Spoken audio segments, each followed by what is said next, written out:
Hey, we got Yewleea. Hello. Timing. My camera froze for Omegle.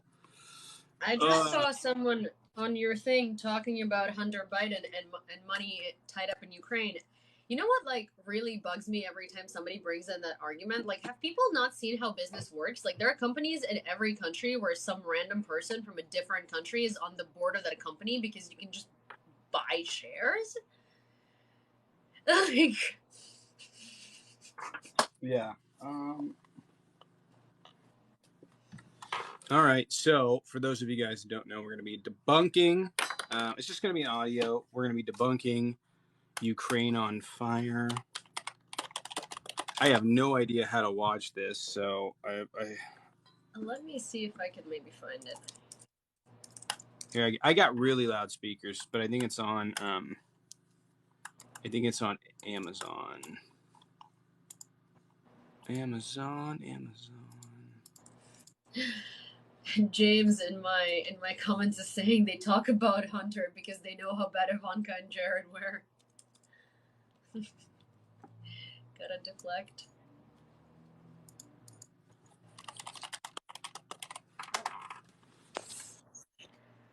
Hello. Also, to my audience that's probably very confused as to what's happening. So this is Tommy. Me and Tommy are going to be watching or rather listening to Ukraine on Fire and debunking or rather explaining why it's propaganda and why pretty much 99.9% of what Oliver Stone says in that documentary is complete bullshit.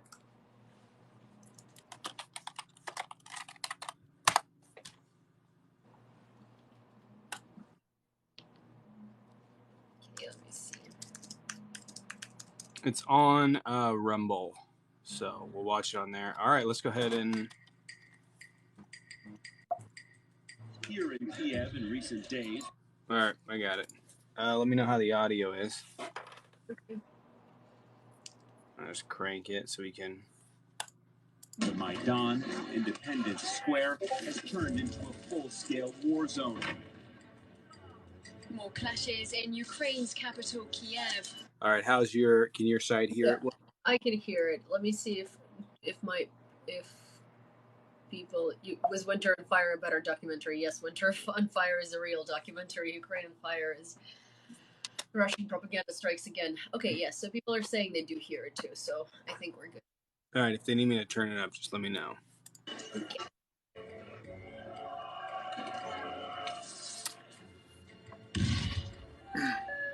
There is absolutely no doubt that strikers are working here. I counted 10 bodies. Мы сегодня не знаем, кто стрелял в людей. Это проблема.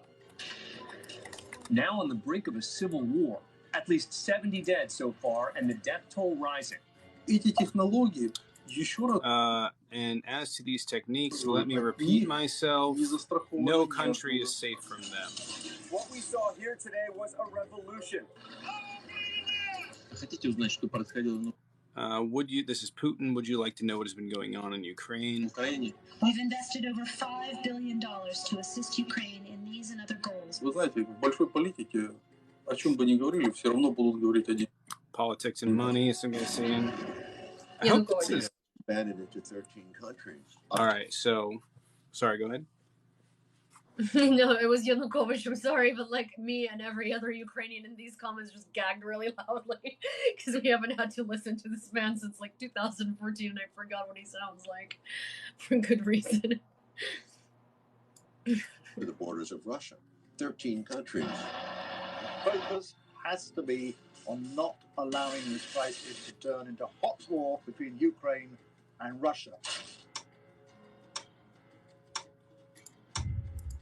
Эта тема очень опасная. Это тема войны.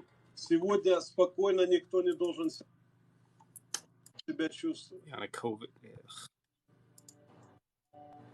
This is a very dangerous topic. This is a topic of war. Nobody should be sleeping tight at night tonight.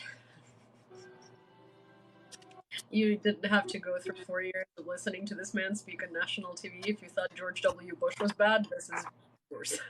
What is Oliver Stone's deal, anyways? Like, what's the... I think he was like I think that his whole thing was that he was just paid better in Russia, and he was like making most of his money in Russia, so he's like Putin's #1 fangirl. So he made this documentary sort of to like rebuff the Winter and Fire documentary. All right, let's Yeah, give it a he's also shot. very big into conspiracy theories. Yeah. It's a fine line between genius and crazy. Ask Kanye that.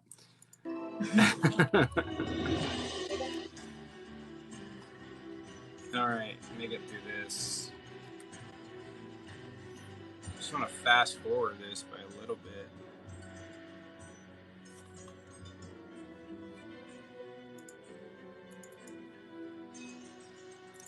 It's like the fucking credits. I'm going to play through. Fucking annoying. So I have not seen this. I'm not sure if you have, so there might be some spots that I am stumped on. I watched it a while ago. I might be a little bit rough around the edges on this as well, but I did like read the brief summary in Ukrainian before going on here as well, just so I can refresh my memory about this beautiful piece of cinematography. Yeah, I will have to read what's going on. I'm assuming at some point. So. Yeah. Ukraine. It's an ancient and proud land with a rich history filled with much beauty, heroism, and sacrifice. Ukraine is a borderland, a place where East meets West. This is the flag of Ukraine. The blue represents the sky, the gold its seemingly endless fields of wheat. Ukraine is a prize many have sought, and much blood is spilled in the quest to possess it. Can I say something really quick before we deep dive into this? So basically, the whole narrative that Oliver Stone is trying to portray with this documentary is that Ukraine has never been its own country and that it's like a possession of Russia. And so Ukraine as a name means borderland. He's right. But Russia has been portraying it so as Ukraine has always been a borderland to Russia. And that's their main argument, that this has never been a country, but borderland as in what they used to call Ukraine as a name comes from borderland of Kievan lands. So as in the borderland of the whole lands of Kiev. So as in Kiev and Rus. And so that's a very important distinction. And then when he says all of these things about proud lands and the proud as it's a prize, you will see later. But what he's trying to do with this documentary is show that Ukraine has never been its own country, and it's just a playing field between all of these people. Meanwhile, Russia's entitled to it, and we don't have our own consciousness and stuff. So I just wanted to mention that before. All right. Ukraine has been the pathway for Western powers as they attempted to conquer the East in World War I and World War II.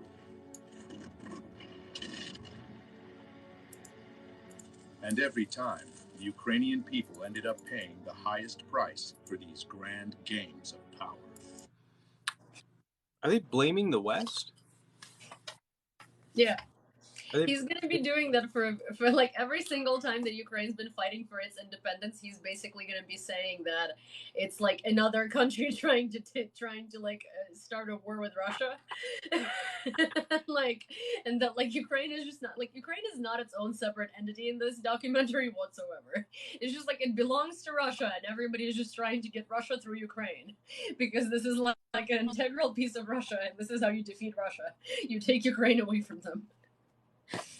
This is a very confusing line. So he's being the West is the problem. So I just want to point out, in both of those instances, the West was fighting the people that Russia was. So it's not it's the West. He includes he includes Germany as being part of the West. But that's weird. That's a weird line of. Anyways, I don't know, and I guess he ignores Holodomor in here. Like, Oh, he's gonna ignore. Like, you just wait.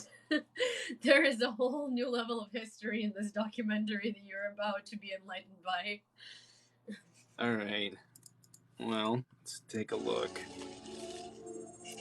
History doesn't repeat, but it surely rhymes, said Mark Twain.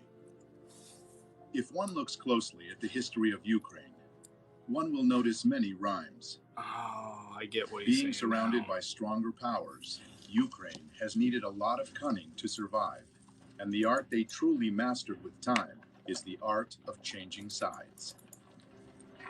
In the middle of the 17th century, Ukrainian leader Bogdan Khmelnytsky broke a truce agreement made with Poland, siding with more powerful Russia. Just over 50 years later, as the Russian-Swedish War was raging, another Ukrainian leader, Ivan Mazepa, broke the union with Russia when he switched sides. Just let me know when you want to joining forces with the Swedish invaders. Here. Many times, Ukrainian history was written. So right here, so he's gonna bring up a couple of Ukrainian hetmans, which were like the rulers of Ukraine, who were basically fighting for Ukrainian independence. But the way he's portraying it is that they weren't fighting for. The way he portrays Ukraine in this whole sequence is that just like we were never fighting for independence, we can't be independent. We don't have resources to be independent. We're not a country that can survive on our own, and that we just have always been swayed by other countries that hate Russia to go against Russia. Ivan Mazepa was fighting for Ukrainian independence. He was not like betraying Russia or like trying to like merge with other countries who didn't like Russia. It's their own interpretation of history. He was in fact trying to sway away from Russia because Russia has started trying to absorb us. Okay, that's right. You will see that there is a pattern of that. I don't know what that. I'm not sure. This is by weird. Third parties. Weird Seeking take on to keep this. the gains of a revolution at any cost, Russia agreed to the humiliating conditions of the Brest-Litovsk. I don't know that Ukraine has been like that throughout history has been like that much of switching sides. Ukraine most of the time has been anti-imperialist Russia. So it's mostly been Russia forcing it back into either the Russian Empire, the Russian Federation, or Ukraine being part of its own. Or being part of like the Commonwealth Treaty of 1918, which turned it's an interesting Ukraine take. into a German protectorate. Another historical document that changed the fate of Ukraine was the Molotov-Ribbentrop Pact of 1939, one of many such agreements being signed between European countries and rising Germany. Attempting to protect his nation from the approaching Nazi threat, Joseph Stalin negotiated a treaty of non-aggression with Adolf Hitler. While promising each other peace, the Soviet and German foreign ministers Molotov and Ribbentrop realigned the map of Eastern Europe, splitting it into German and Soviet spheres of influence. No sooner had the Molotov-Ribbentrop Pact been signed than Poland was split. And in September of 1939, Eastern Poland awoke to be Western Ukraine and a part of the family of Soviet republics and the USSR. But even this I'm from Western Ukraine. This is where people start screaming Stepan Bandera. But so first of all, no. Ukraine at that point literally signed a document that made it Western Ukrainian independent republic. So it's not like we sided with Germany against Soviet Union, against Russia. It's like we fought for our independence, became independent, and then events unfolded. The way he's portraying it is that we went with Germany because we needed Germany and we needed another country to leech onto, because they have been pushing onto us these ideologies of Russia bad. But at that point, before any of that had happened, Ukraine had gained independence. And there was a constitution signed and a document proclaiming the Western Ukrainian Independent Republic. But yes. Continue. Dividing of lands and nations only delayed the inevitable. Germany, broke its promise to the USSR. On June 22, 1941, Germany invaded the USSR, launching Barbarossa, the largest military operation in world history.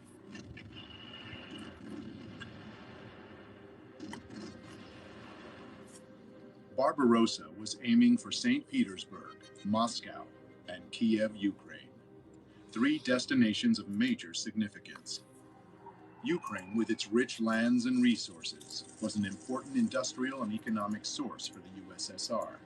To cut it off from the Soviet Union would strike a big blow indeed. For most of the Soviet Union, the Second World War was about fighting the invaders of their land.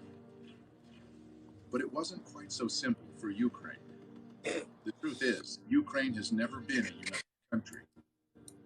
When World War II broke out, a large part of Western Ukraine's population welcomed the German soldiers as liberators from the recently forced upon them Soviet they're doing rule, the Stephen and openly Stephen. collaborated with the Germans. No, we didn't. No, we didn't. We were literally dying fighting against, like, Western Ukraine was literally found itself in like a garbage fire because there were like Bolsheviks on one side, freaking like Nazi Germany on the other side, and then we still had some unfinished business with Poland. We were not welcoming anybody. In fact, we were trying to repel three different forces that were coming our way. Yeah, so they're pointing to, is probably going to point out, see if he says Stephen Bandera. See if he talks about The Bandera. real scale of collaboration was not announced for many years after the war, but we now know that whole divisions and battalions were formed by Ukrainian collaborators, such as SS Galician, Noctigal, and Roland battalions. Okay, they're doing that in here. I don't know the extent that that's true. That's generally true of most wars. Is that people join both sides. I don't know if you guys knew this, but there was a divided France even in World War II. So it's not always as simple as like you have one side unanimously fighting. Oftentimes there's, but in that regard, he's probably going to bring up Bandera. Oh, of course he's gonna bring up. Of course he's gonna bring up Bandera. I also like every single time this man says Ukraine, it like makes me cringe so much. I don't know, like I've already fought people on the Ukraine. Like that's cool. I thought that we finally like got to some sort of an understanding, and now people started calling it Ukraine. I can't even say it that way. Like it's Ukraine, like Ukraine, not Ukraine. It's like Ukraine. Anywho. Let's see. He's probably going to bring up Bandera. Just in the beginning of the war, more than 80,000 people from Galician region voluntarily enrolled into Division SS Galician in a month and a half. That was true of Finland as well, but that doesn't mean that Finland was inherently, there was volunteer corps in Finland that were SS. Yeah, there's, I don't know the exact size in Finland, but I know there's approximately 100,000 people in the fascist party in Finland, and there were people that volunteered as well there. Like that happens. You have this cross ideology. The thing is also like like the Halicina and stuff like that. They were SS Halicina, but also like people were enrolling into anything that was against Soviet Union that he got right because we just didn't want to have anything to do with Russia yet again. Right. That is a big thing. That is a big thing. Is there is usually people fighting on, and you have to remember, right? Like at this particular time, this is post Holodomor. Like, yeah. The famine is very fresh in people's mind. So, there is also like context that's lacking with that, so there was also the organization of like Ukrainian Insurgents Army, right? And Ukrainian Insurgents Army was a nationalist organization, not Nazist organization. And people were enrolling a lot in there in order to fight Russia. Then when all of these other very far right things started emerging, people were enrolling there because it's like it's a blend, you know, like you do whatever it is that you have to do in order to repel your enemy from your like land, right? And we have been fighting against Russia at that point for a while. And so when all of these things started like emerging, it's not like they just came in and they were like, hello, so we have this amazing offer for you. Why don't you become a Nazi soldier? Like, that's not where it was coming from. It was coming from protecting Ukraine and becoming independent. And then all of these like different sources in the middle of the work kind of blended in together and have been used very like abused against Western Ukraine, to be fair.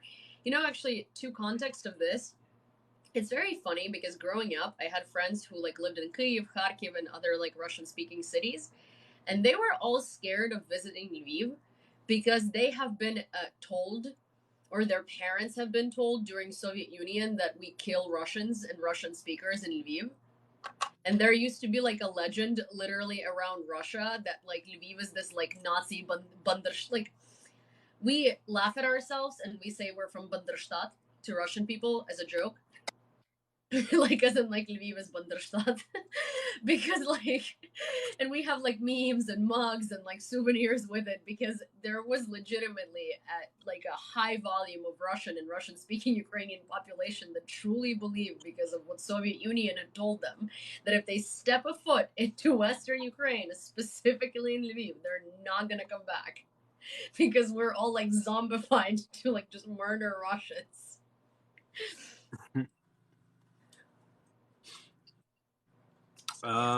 Date of the famine, early 1930s. Yeah, it's 1932, 1933. Before that, it was 1924, 1925, and the next one was 46 and 47. But 32, 33 is always mentioned as the biggest one because it was, in fact, the worst one out of them all. Yeah, was the one in the 1920s, was that planned? I know the one in 1930s, that one was about, yeah. It was a series of them. Yeah, so I don't know what happened in 1924, but in the 1930s, essentially, Stalin was trying to industrialize the country, as was most of the world. And in order to do that, he basically promised this food from Ukraine to other countries. And instead of saying, I can't supply it, he said, no, fuck you, and took the food off the land and sent it elsewhere to help industrialize the rest of Russia. So it's created a lot of resentment. Notorious for their extreme cruelty towards the Polish, Jewish, and Russian people on the territory of Ukraine. I think he's talking about the members of these military groups the came mostly from the Organization of Ukrainian Nationalists, the OUN, founded in 1929. This organization had an ultimate Батько наш Bandera. There's like also a joking song. It's like it's our father is Bandera, our mother is Ukraine, and it's been like a very popular thing too during this war. Also, as like as a sarcastic retreat. So I just love it every time somebody says the Organization of Ukrainian Nationalists. It's just it's playing in my head. ultimate goal of creating an ethnically pure, independent Ukraine. All right, let's and see. considered terror an acceptable tool for achieving their ends. Their official flag was black and red, land and blood. It will remain in Ukraine's history long after the OUN will cease to exist. I gotta cut it off here. First of all, that flag came about way before Bandera was even a thing. And there are two reasons for why the flag is red and black. Yes, it is land, Ukrainian soil, and yes, it is blood of Ukrainian people who were fighting for independence from the beginning of the ages, not the blood of the enemies. And two, if you spill blood on Ukrainian flag, the blue and yellow one, it looks black and red. It starts looking black and red. So that's the metaphor with it. But Russians have been saying that it's this is the blood of Russians. And that's why it's black and red, but no, it's Ukrainian soil and all of the people who have fallen fighting for it. And the Organization of Ukrainian Nationalists and Bandera started using that flag, but that flag was in Ukraine and in circulation way before that. And he said something else that was really stupid. Oh, the pure Ukrainian nation. That is not true. Actually, a lot of people from OUN were helping Jewish people and were giving them fake passports that that said that they weren't Jewish. And I mean, there were shitty people everywhere that were Nazi collaborators. Like, I can't say that there weren't any of them in Western Ukraine, but also they were everywhere in the world. We weren't like a capital of that by any means. And Stepan Bandera was not a nationalist for pure Ukraine. He was just a man who wanted people off our fucking land, and he wanted people to stop invading us, and he wanted independent Ukraine. And at the end of the day, he did manage to do that. Now, he did have really bad methodology, and he was a very controversial figure, but also everything is only relevant within historical context, and every single person who has achieved anything in that time frame has done about the same things as Stepan Bandera. Yes. I'm done. Nationalistic part of the Organization of Ukrainian Nationalists got its own leader, Stepan Bandera. Severely anti-Semitic and anti-communist, he proclaimed an independent Ukraine in 1941. His German allies frowned upon such an act of self-will, and it landed him in prison for nearly all the Second World War. What? They just gloss over that? What? Hold on. Yep. They're just like, they get like, it just want like, oh no, it wasn't that. Okay. It was, they're like, they gloss over the part where he was like, oh, he's a Ukrainian nationalist, and that doesn't sit well with the Nazis. That's, yeah. No, he's like, he had free will, and they put him in prison. Yep. Yeah, no, it was just the fact that he didn't want to have anything to do neither with the Germans nor with the Soviets. He was like, Ukraine. And so the Nazis were not okay with it, because they thought that basically he was just going to follow like their rule, and he didn't. And he spent most of the, like, what is it? That was like till 56 or 57. He was in a Nazi concentration camp. And he was also not an anti-Semite, like, by any means. That's just Russia loves to add that little part on. Not participating in the events physically, Bandera still managed to successfully spread his ideology. Many independent historians estimate that the OUN militia exterminated from 150 to 200,000 Jews on Ukrainian territory occupied by the Germans by the end of 1941.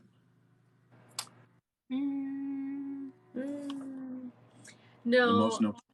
I haven't seen it attributed. I do know that there was obviously concentration camps in Ukraine. I do know that a lot of Jewish people died. I haven't seen anything attributing that to a specific group, but all right. No, so there were a lot of concentration camps in Ukraine, like a ton of them, because Ukraine was, like the bypass to Russia, and the people who were killing Jews in Ukraine during that time were Nazi soldiers. And yes, like in every country, there would be some people, as in like volunteer people, who would basically like try to save their lives or like whatever it is, and go and like snitch on who's Jewish, right? But there weren't organizations that were outright collaborating with Nazi Germany and like killing Jews. No, the people who were killing Jewish population in Ukraine were Nazi soldiers.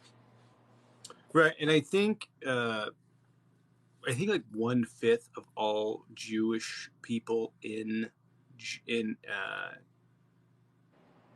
I can't remember if it's Eastern Ukraine or Eastern Europe or Europe is what it's like 1/5 the population at that time. So it would make sense that you would have concentration camps in Ukraine, but yeah. Also, we had a lot like Baban Yar. So Russia blames Ukraine. Like this documentary, and Russia in general just blames Ukraine for being anti-Semitic and for like conducting all of these like mass murders of Jews in during World War II. But the interesting part is that Russia is the Soviet Union is the place where they would put Jewish in your passport to identify you as Jewish, where you wouldn't be able to get any education if that was written in your passport, and that most Jewish people from Russia actually fled to Ukraine when the war started, and that Russia is highly anti-Semitic, and they just shelled and bombed Baban Yar, which is a memorial to Baban Yar. Was one of the biggest concentration. Yeah. And they shelled it and completely destroyed it.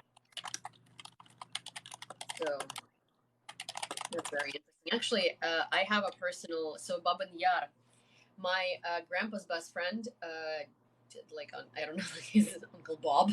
I don't know. His name is like super Jewish. I think it's like I can't remember, but because his whole life he went by Boris because it's just like more Russian sounding and easier, right? Like easier.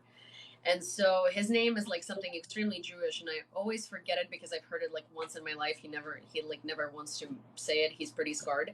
But so him and his family lived in Kyiv, and they escaped a day before Baba Yar happened, and they would have been murdered. But one of the army people, I don't know on which side, probably like a Ukrainian army soldier who was a friend of the family, tipped them off, and they literally ran out of their apartment, and they just ran to a commercial train that was going to Western Ukraine, jumped in between like the shipments and hid there until they got to Lviv. And it was Nazis coming to do that, not Ukrainian soldiers. Russia helped massively to win World War II. I don't know that they helped as much as they were forced to, because they did sign a non-aggression pact with Germany. So it wasn't until Germany invaded that they fought. Also, the most effective battalions in the Soviet Union basically fight against, like, I guess in Soviet Union World War II were from Ukraine and Belarus. And most people who died in the war and most soldiers who were sent out to die were from Ukraine. All right. Doesn't seem like we're going to be able to make it a few minutes without getting a lie in this video. Like 30. Oh, I don't think we're going to make it very, very far without getting another lie. Took place September 29th and 1941. I think we'll just do like, I don't know, do it in some segmented All thing. kikes of the city of let's do Kiev and its segments. vicinity must appear on Monday, September 29th by 8 o'clock in the morning. Bring documents, money, and valuables, and also warm clothing, linen, etc. Any kikes who do not follow this 33 million died, so I'm rewriting his. What are you talking about?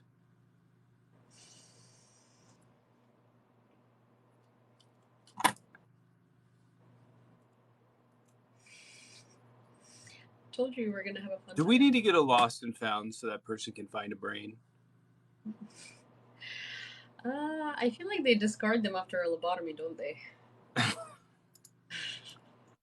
God damn, pro-Russian. The Russians were forced to. Sure, the Russians technically won World War II, but not because they wanted to, because they were forced to. order and are found elsewhere will be shot. 33,771 Jews were killed in this two-day operation of the Nazis and Ukrainian militia. Another outrageous massacre was carried out by the Ukrainian insurgent army and the Bandera faction of the Organization of Ukrainian Nationalists in German-occupied Polish Volhynia and eastern Galicia between 1943 and 1944. This genocide of Poles was led by Mykola Levitt. 35,000 to 60,000 people in Volhynia and 25 to 40,000 in eastern Galicia fell victim to this massive ethnic cleansing operation. Not an ethnic cleansing operation. Of the German troops, the Organization of Ukrainian Nationalists gave up on their former ally and began fighting equally against the Germans and the Soviet forces. In January 1943, USSR troops started pushing the Nazis back, liberating one part of Ukraine after another. Western Ukraine was the last Ukrainian region held by the Germans, finally being liberated in October of 1944. Bandera's bands continued to wage their guerrilla war against the Soviet regime, carrying out bloody raids on Ukrainian villages and towns, and leaving behind chaos and casualties. This war went on until the middle of the 1950s, when the last collaborators were either detained or fled the country. On May 7, 1945, Germany All right, I think that's the end of that. I think it's the end of that segment. Anything you wanted to conclude about that? Ethnic cleansing in Volhynia is one of the most popular phrases of Russian bots online, and that's what they love using to say that Bandera was a Nazi. First of all, Bandera was in a concentration camp at that time. He was not in Volhynia. He could not have been in Volhynia. Yes, there was a huge situation in Volhynia, but people for some reason love to avoid saying that it was a conflict between Ukraine and Poland, and there was Armia Krayova that did very similar things in Ukraine. And this was after Ukraine was enslaved by Poland. This was after Holodomor. So this is not like this army went and did ethnic cleansing. No, the methods were horrifying, but they were trying to push invaders out of our land again. So that's what happened. Again, not justifying the methods, but not an ethnic cleansing. conditionally surrendered to the Allies. Ukraine remained a part of the Soviet Union. The peace after the Second World War was short-lived. The United States and the Soviet Union, nations who allied together along with England to defeat the Nazis, tragically became foes as the Cold War began. The era of political and military tension between the US and the USSR lasted for nearly 45 years, keeping humanity under the constant threat of nuclear war.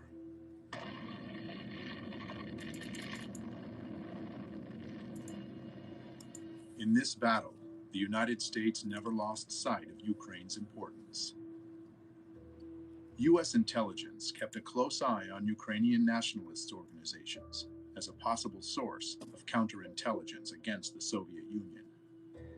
CIA documents that just recently have been declassified show strong ties between U.S. intelligence and Ukrainian nationalists since 1946. From the CIA agency report, it is clear that they were not mistaken about the nature of Ukrainian nationalist organizations. I don't think or this is a their leader, surprise. Stepan Bandera himself. According to an OSS report of September 1945, Bandera had earned a fierce reputation for conducting a reign of terror during World War II. After the Second World War, Bandera and other Ukrainian Nazi leaders fled to Europe, where the CIA helped them hide. The CIA later informed the Immigration and Naturalization Service that it had concealed Stepan Bandera and other Ukrainians from the Soviets. The operations involving Ukrainians continued for many years. The Nuremberg trials of 1945 and 1946 brought... I don't think the United States helping anyone opposed to Russia is a big surprise to anybody. So Yeah, but there is also this one thing where one of the bigger damage that he's doing with this right, that's like easy to not even notice, but he keeps saying that Bandera and other Ukrainian Nazist organizations, anything in this documentary that wants Ukraine to be independent, any force that's against Russia in this documentary that is within Ukraine is not called nationalist, it's called Nazist. Because anyone who loves their country and wants Ukraine to be independent is comparable to Nazi Germany, because what they're trying to do is they're trying to say that like Ukraine is this part of Russia that was taught to hate Russia, and this is like Nazism, like Germany Nazism. But Ukraine was never a part of Russia, and Ukraine was never taught to hate Russia. It's just that Russia continuously keeps pulling shit like this on us. right. So that was just like worth pointing out, because he doesn't even say nationalist, he literally says Nazi. And they weren't Nazi organizations, they were nationalist organizations. Right. The political, economic, and military leaders of fascist Germany to justice and revealed to the world the monstrous face of Nazism and the crimes they committed. But the Ukrainian Nazis were spared the same fate, and some were even granted indulgences by the CIA. By 1950... Okay, pause really quick. So did they. So did the Russians. So I don't know why this is a weird thing to be like, you know what I mean? It's Yeah, like but it's like a serial killer pointing out how bad it is to someone serial killing. This was yeah, Operation Paperclip that people came to the United States, including people like Werner von Braun, that developed the rocket that was fired on, I forget the name of the rocket that was fired on England. And the Russians did the exact same thing. Both sides were fighting over talent coming out of Germany.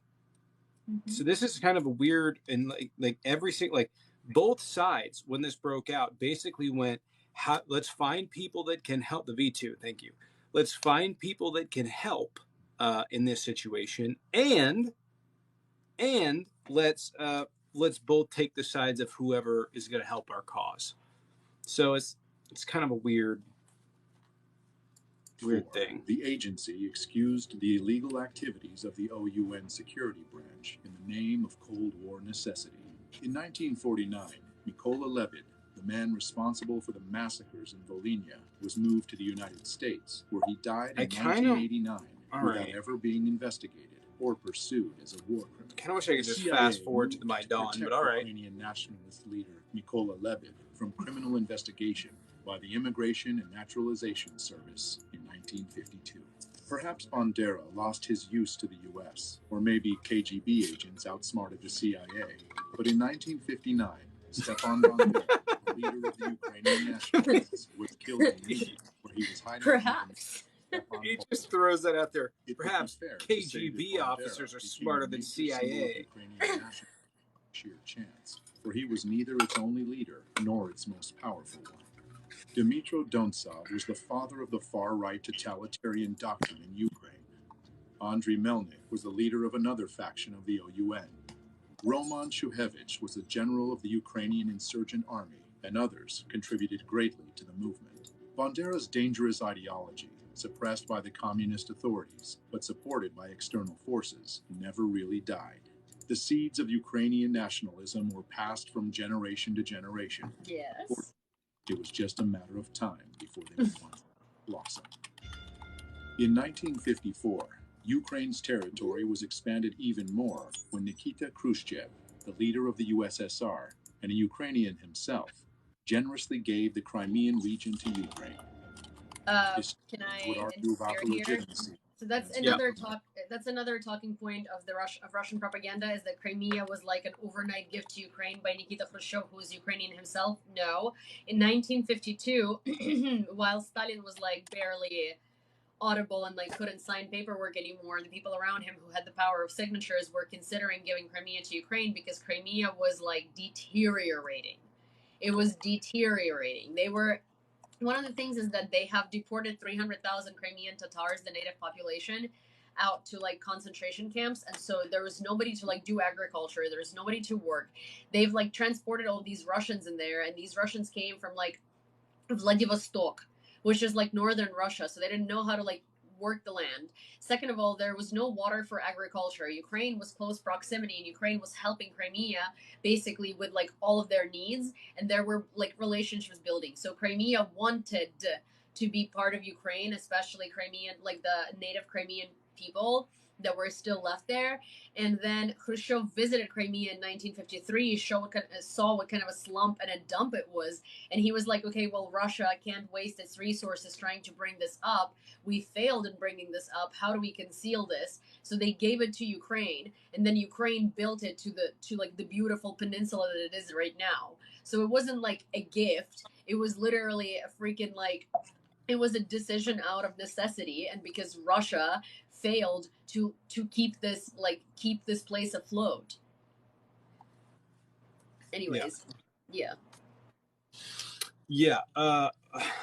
I think the Crimean Tatars were moved to Kazakhstan, if I'm not mistaken. So it's right. Tatars, and they get really annoyed when people call them Tartars. Oh. It's Crimean Tatars. But yeah, I think they were kicked out to Kazakhstan, if I'm not mistaken. They were kicked out to different places, and a lot of them actually, like, I think it was over 54,000 of them, they died in the transportation because the conditions were really bad. Some of them were kicked out to Siberia, some of them were kicked out to Kazakhstan. They were kind of like scattered, but the majority of them actually ended up passing because of the conditions in which they have landed themselves in. Well, the conditions in which they have been forced to live. Sure. Years to come, and 60 years after Khrushchev's gift, dramatic new events would take place in Crimea. The eyes of the world are on Ukraine as the crisis in Crimea continues. Dozens of heavily armed men seized government buildings in Crimea. Should Ukraine just shrug its shoulders and say, okay, Crimea, it's lost? And the old arguments would heat up once again. The Cold War would heat up and cool down by turns, while both rivals were obsessively building up military capacity. The turning point took place when the new era, perestroika, came to the USSR with its new leader, Mikhail Gorbachev, in the middle of the 1980s. Perestroika meant restructuring towards liberalization and democratization. It certainly had a positive impact on the international situation. Astonishing news from East Germany, where the East German authorities have said, in essence, that the Berlin Wall doesn't mean anything anymore.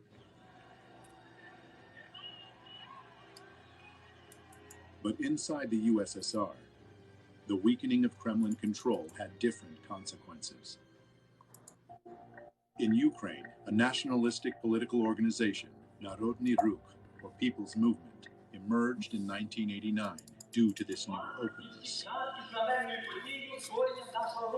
They advocated for independence. I think maybe we'll do in like 10-minute blocks or something. And became for leaders of Ukrainian neo-Nazism. In 1991, one of them, Oleg Tyagnibo, founded Svoboda, an openly radical nationalist party, preaching the good old principles of Bandera. Вони готувалися і боролися з москалями, боролися з німцями, боролися з жидвою і з іншою нечистю, яка хотіла забрати в нас нашу українську державу. Purge Ukraine from the Jews and Russians, Ukraine for Ukrainians, and so on. His statements got him 5th place in the Simon Wiesenthal Center Top 10 Anti-Semitic World Leader Rankings of 2012. But also, sadly, attracted numerous followers. Dmitry Yarosh founded another extreme right organization, Trizu, or Trident, in 1994. I just want to point out, got like 10% of the vote. That's not very good. In April 2013, Yarosh became an assistant to a member of I want to Parliament double from the check. opposition Yeah, it was party like 10%. Udar. Later that same year, he would become the leader of the most radical Ukrainian Nazi group, the Right Sector. Yeah. The Russian influence, Would Right soon Sector. appear leading a whole army of ultra-nationalist warriors. And the A lot of these guys live in Moscow now, just so you guys are aware. torch marches would once again light up the streets of Ukrainian cities. We're debating, Debunking. we're not debating, we're debunking Ukraine. Please don't debate me on this one. Debate. The world drastically changed We'll get in to, August 1991 when the U.S. When we get through enough of this, I don't know that I'm going to be able to stand another, but when we get through enough of this, we get into the Maidan and stuff, then Yeah. we've determined we've had enough punishment. USSR de facto ceased to exist, and the global political map welcomed many newcomers. Ukraine, one of We'll them. get back to debating, but In modern history, it was the first time Ukraine was truly independent and all on its own. Ukrainian People's Republic was truly independent and all on its own. okay. Should we skip ahead? Yeah, let's skip ahead. I'm doing Chile. Okay.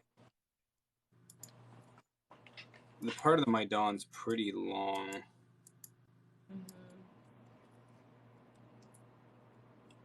All right, let's get into the Maidan. This should be This should be played and tortured. Yeah, this is. Было два партнера. Прежде всего, мы рассчитывали на Международный валютный фонд. Но Международный валютный фонд на протяжении года, когда мы вели переговоры, нам предлагал неприемлемые для нас варианты. Viktor Yanukovych. Я підписав указ за незламність духу, відстоюванні національної ідеї, виявлені героїзм і самопожертву у боротьбі за незалежну українську державу. Okay. There's no like fast forward on this. З удостоєнням ордена держави Бандері Степану Андрійовичу. Слава Україні! There's no captions either, so The hero status of Stepan Bandera was short-lived. In 2010, Viktor Yanukovych was elected president. This time, I mean, if you rewind back,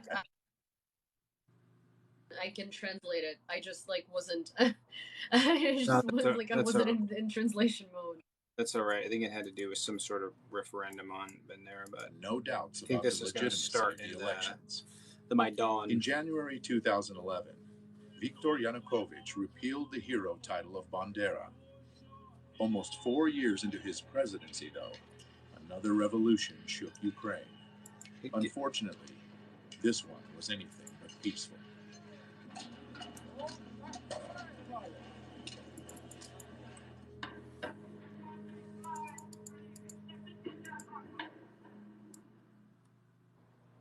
Mr. Yanukovych, I'm an American. I'm an outsider to this situation. Yanukovych. And it's very complicated. But I would like, as a filmmaker, just to jump into the action and go to those moments in November 2013. You're president of Ukraine. You've been president for 3 years at this point. The country is in bad economic shape, very bad. You have a trade agreement with Russia, and now you're seeking to make a better agreement with the EU, with the European Union, and you are negotiating. Can you bring me to that moment and what you're thinking? Действительно, это был очень сложный период. I'm not debating, I'm debunking Ukraine on fire. Времени для Украины, и нам нужно было найти решение проблем. They had to find a solution to the problems in 2013. В 2013 году. Поэтому у нас we had two partners. I think they're talking about money. Прежде всего мы рассчитывали the IMF, но Международный валютный фонд, year of negotiations, когда мы вели переговоры, нам предлагал неприемлемые для нас варианты.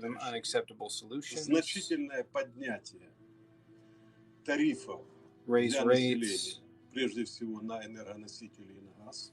То есть значительный рост расходов населения. При том, что доходы оставались прежние. Мы на это не пошли. Мы предложили другие варианты решения вопросов. Мы получили официальный отказ Международного валютного фонда в ноябре 2013 года. Оставалась Россия. Россия нам сказала, что мы готовы с вами работать как партнеры, если вы учтете наши интересы. Того, что экономика Украины и России economics of Ukraine and Russia emerged as a united economy. We had developed absolutely unique special economic relationships. Russian markets were wide open for Ukrainian produce as well as our custom borders. One second. I'm here, I'm listening, I'm just going to let my dog out. That's fine.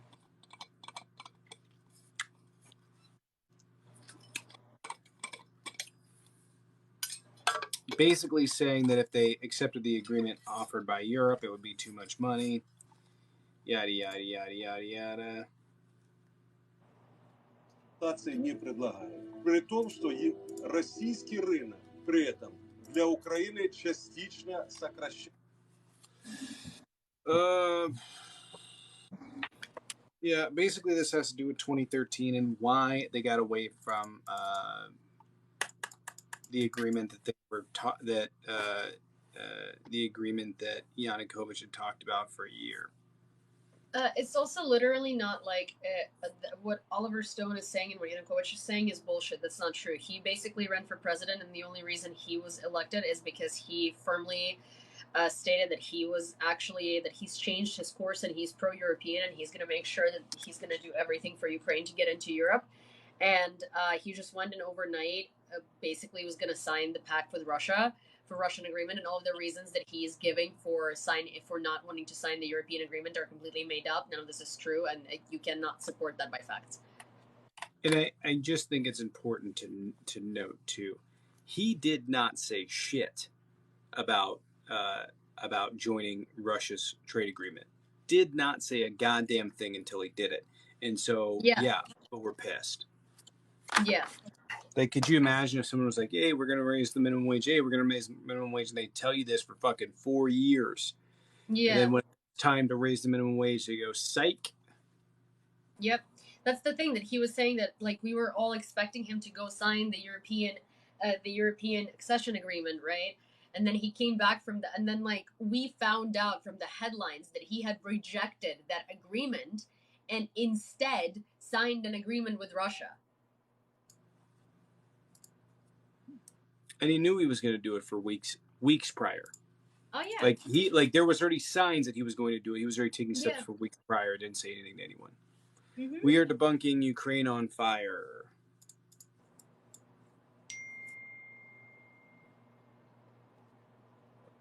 As more than 100,000 people protested against a government decision to delay an association deal with the EU. Vitaly, you were Minister of Interior Affairs for the Ukraine during this period, and you were Chief of Police, essentially, of the country. Can you tell me your version of what happened from November protests through February protests? Мы располагали информацией, что протестные акции в любом случае массово планируются и начнутся в 2015 году. Said that they were supposed to start, оппозиция воспользовалась тем фактом, что вначале Кабинет министров, а затем и президент приняли решение временно отложить подписание ассоциации с Европейским Союзом. Arseny Yatsenyuk, leader of the opposition party, Fatherland. Oleg Tagnebolk, leader of the opposition nationalist far-right political party, Svoboda. Vitaly Klitschko, leader of the opposition party, Udar. As both EU and Ukrainian officials said on Thursday, the suspension of talks on closer ties could be revived after the two-day meeting. But officials said the deal was off the table for now. Expected more.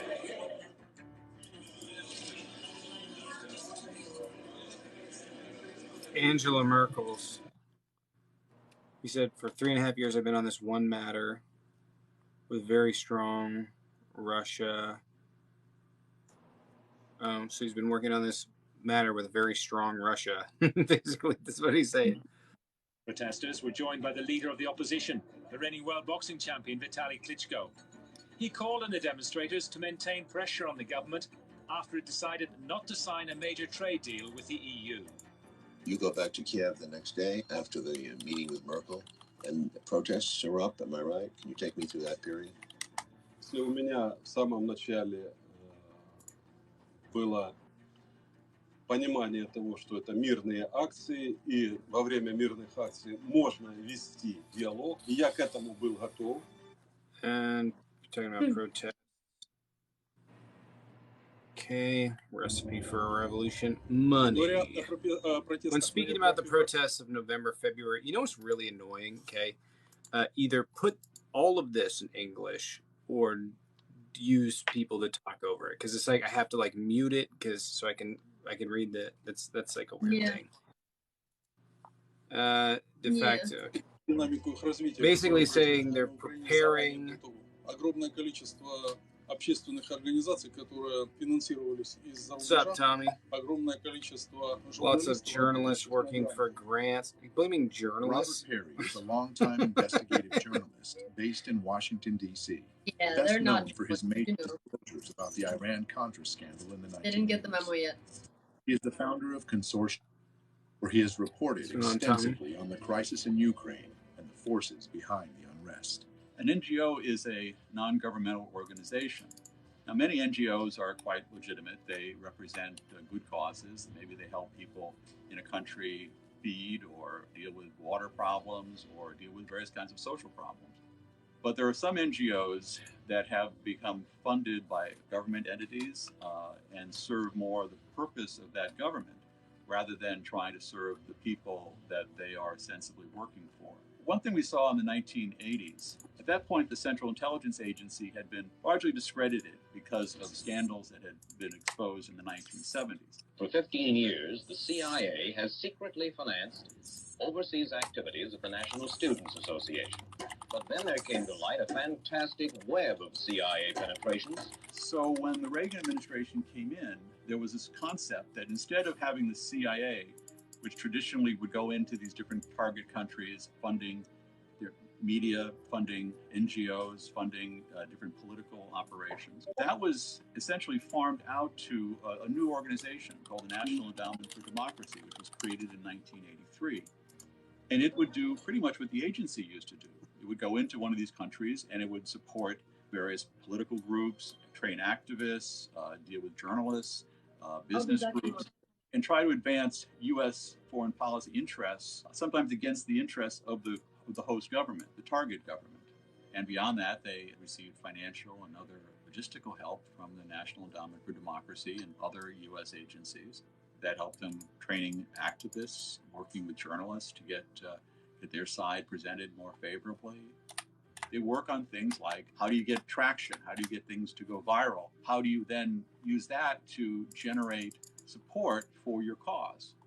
And support was generated. Okay, I want to make this really, really clear. A lot of the initial sort of revolt against the Yanukovych government did not happen because of anybody from outside. It happened internally with university students using social media to get their voice out there. And that's what they did.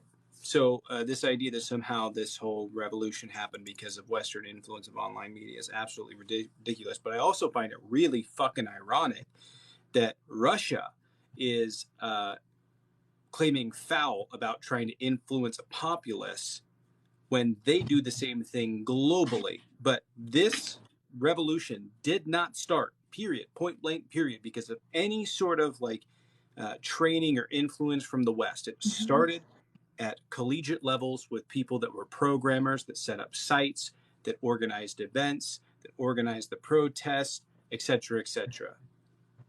And this is well documented. I have a lot of friends actually who went to Maidan and who participated in those protests. I personally, when Maidan went super violent, I was on a plane to United States, and I actually had no idea that it had turned as violent as it had. I had a lot of friends who were studying in Kyiv who went to the protests, and it's actually a very interesting thing. But when I was going through, so my flight from Ukraine to the US and vice versa used to be Lviv, Munich, New York. And in Munich, in the airport, when you go to the American gates, they randomly decide to check you.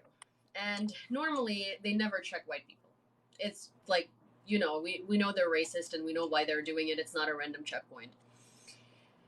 But so that time, for the first time ever in that airport, they saw my passport that said Ukrainian, and they actually sent me to the additional checkpoint. And I was like, that's interesting. Maybe they finally started actually randomly checking people. And so I got on the airplane. I didn't have my, I had my Ukrainian SIM card in and it wasn't working.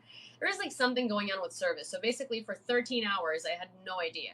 The second that my plane went up in the sky is when the kids were beat up at Maidan by the police.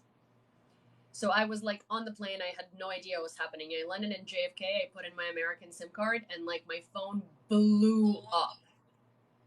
Completely blew up with with everything that happened. And I was texting my friends. I didn't have any connection to them. I didn't know what was happening to them. And so it was students from colleges in Kyiv who were absolutely enraged by the actions of Yanukovych, and also Yanukovych was elected by older, most people who voted for him were old, older people voted for him, and the only reason he won was because it was kind of a Hillary Trump sort of situation, very similar, where nobody liked Tymoshenko at all, and nobody wanted her to be the president, but she was like considered the lesser of two evils until until it came out that she basically made a gas deal with Russia that was costing Ukraine a lot of money and making Russia a lot of money. And so a lot of people that were pro Yanukovych were old, and the students were like predominantly very much against him. And so they came out to protest because they were like, we knew this. We knew he was not going to take us to Europe. We knew he was going to like take us to Russia. And then he sent like Berkut to beat them up, which is like a special ops unit. Yeah. Yeah. And so that's the other point, is this is not brought up enough. I think the protests were going to end until that order was given, where they were supposed to go beat the shit out of student protesters. It was going to end. And like, so there's sort of two Maidans. There's the initial one that had to do with the agreement that was not signed. And then there's the second one that has to do with people being fucking pissed that happened, and that situation sort of spiraling, where the police are cracking down on protesters, and protesters getting more and more agitated. Yeah. Mustafa Nayan, a founder of one of Ukraine's new media outlets, Hromadske TV, knew very well how to make something go viral. It was his notorious Facebook post on November 21st, 2013, that brought the first crowd to Maidan. Я це написав просто, щоб почути, чи є ці люди, чи просто ми поговоримо десь у Фейсбуці. If you don't read the newspaper, you are uninformed. If you read the newspaper, you are misinformed. To deliver your message efficiently enough in the modern world, with so many different technologies and means of communications, you must embrace them all. As the disturbing events of Euromaidan started on November 21st, 2013, 3 new TV channels went on the air and suddenly became stunningly popular in Ukraine. Yeah, because they were independent. November 21st. Hromadske TV. Yeah. 22nd. And Espresso TV. November 24th. Directly from opposition protests. These channels went viral, supporting the protests and encouraging more and more people to come to Maidan. И первые выступления массовые начались 21 числа, 21 ноября. Сначала акции проходили мирно. На эти акции пришли люди разных категорий. Это были молодые и пожилые люди. Приходили с детьми. Явно было понятно, что с их стороны есть доверие к власти, в том числе и к правоохранителям. Потому что свободно приходили. И никаких намеков на то, что будет в отношении этих манифестантов приниматься какие-то меры воздействия, силовые и так далее, просто не существовало. Значит, соответственно, на охрану общественного порядка выходили правоохранители без огнестрельного оружия. Но среди митингующих уже замечены нами радикалы, которые относились к правым партиям, неофашистским организациям. I was not looking when he was talking. You want to?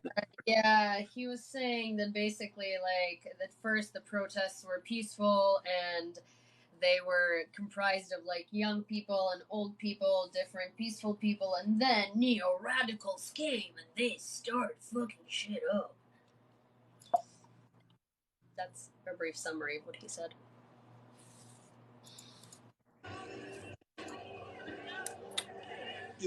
And on November 24th, they committed their first act of aggression.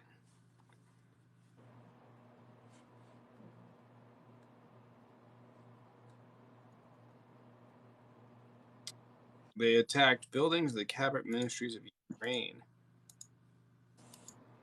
And the police officers guarding it. November 25th. Is he going to do us a full-ass walkthrough on this? The second attack was against the security service officers on November 25th. And then we're notorious about November 30th. You think they're just going to skip over the police beating the shit out of protesters in December? You think they're gonna look past that? Yep. Let me tell you about these events from my perspective. I got a call from Popov, the head of Kiev City Municipality. Oh, they never mentioned the fact that like Berkut was sent there. It was like no, it was neo-radicals from Ukraine that were, you know, zombified by these newly created, leftist media channels that were Ukrainian propaganda.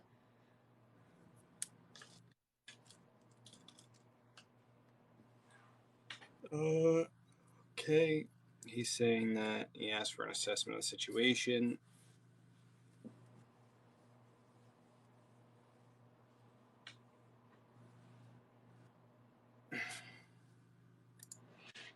So I'm a little confused. Why are they not able to show any acts of violence? And nor did he specify what the acts of violence were. Oh, because there weren't. He said that they attacked a building. This sounds very like BLM is a terrorist organization-y type thing. Oh yeah, but that's because what they're saying like didn't happen, right? They're just like mushing the events of Maidan together, and they're like, yeah, we had to take action because there were violent things happening, and nobody's gonna question that because there were violent things happening, right? Like later on, but they can't like bring in specific violent things because there weren't violent things that led to them having to bring back. I am so confused. Like all of the evidence that they're showing, we had to investigate who gave an order to break up the protesters and use force against them. So they're literally like, yeah, we did that. And everything that they've shown in this video, like since the protests start, has been the police just beating the shit out of protesters. Oh yeah. Like how do you write a propaganda movie and you don't have anything to show, so you just show the police that you're in control of beating the shit out of people? Yeah. It literally is. I'm not kidding. Every scene is the police just beating the shit out of people. I was against any violations of human rights and using force against the protesters. Is that Yanukovych saying that? Yeah. Oh, was he? So 100 people died because he was so against violence and beating people up? Right. There was. So the heavenly 100 is like, you know, they just killed themselves? Evidence that on that night, Lovochkin was in contact with opposition leader Yatsenyuk, where they discussed the clearing of Maidan on the pretext of installing the annual Christmas tree. News media reported that the riot police cruelly attacked the students peacefully sleeping in their tents, but scenes from the event seem to tell a different story. It appears that the protesters were waiting for the police. Additionally, there were dozens of journalists and cameramen from all the new public TV news outlets prepared to cover the events.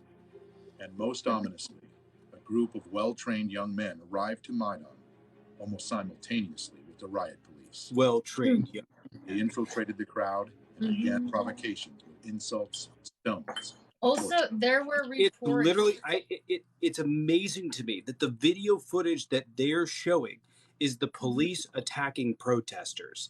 Like the protesters are like huddled around, backing off, trying to defend themselves, and the police are running in. Like, what? Yeah. We can see. I don't.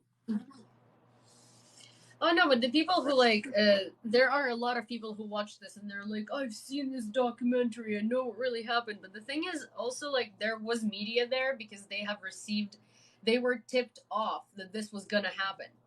They were tipped off that Berkut has been like nearing in. So yeah, of course there was media there because if it were to happen, it's better that it would happen and media would be able to show it to the country. To show them. Represents this is ridiculous. Part of the Ukrainian population. They can't even find any footage where someone's attacking a cop. Oh no, because there wasn't. That came especially during the Maidan protests.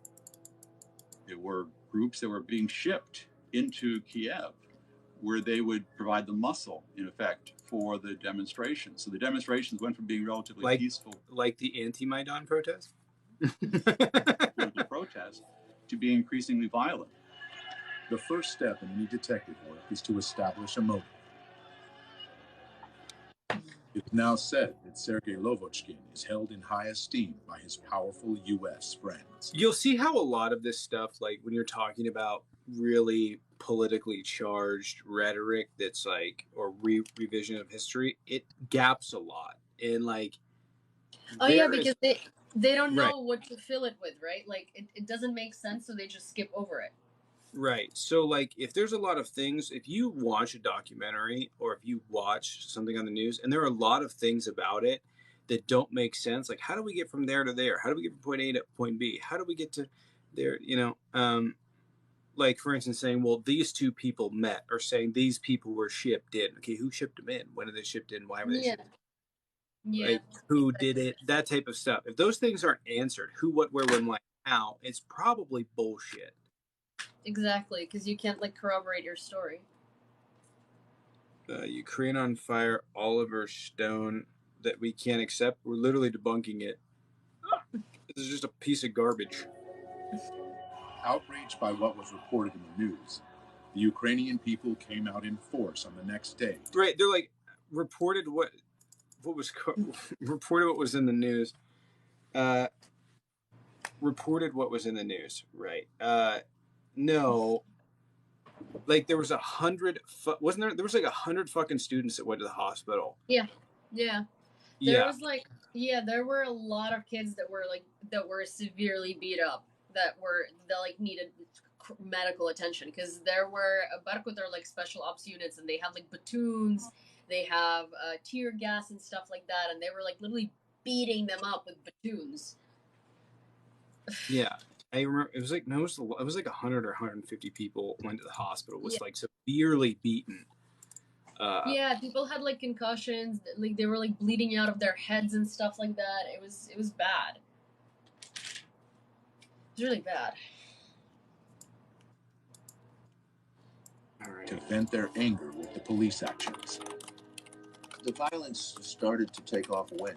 Фактически жесткие противоправные действия начались de facto law violations began in 2013. What does that mean? 2013 года. События, которые проходили в тот период в The Киеве, highly radical events in в Kiev. них принимали неонацистские There were организации. neo-Nazis participating.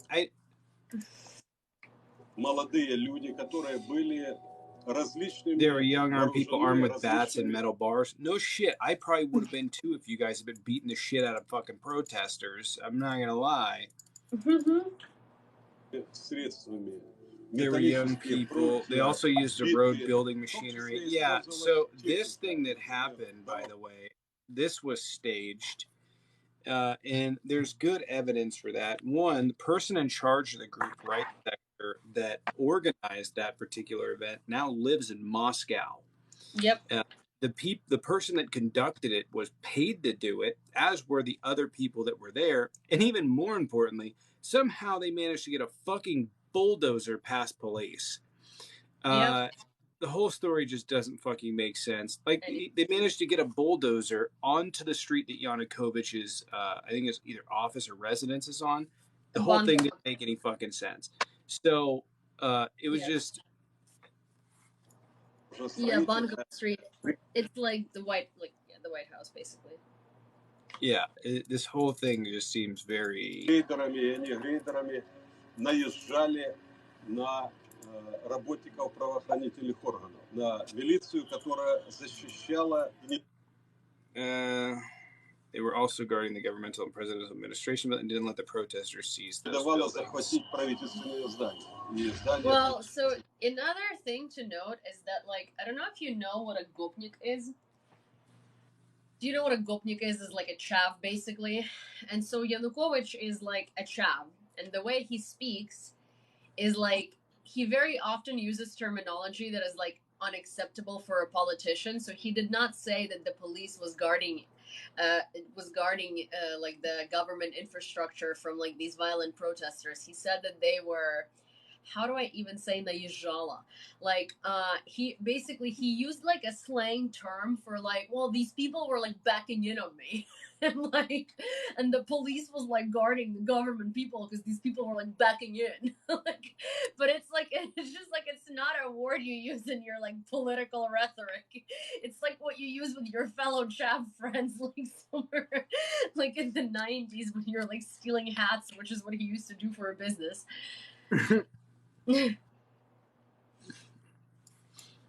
Как президент мог такой неуправляемой толпе выйти и с кем говорить?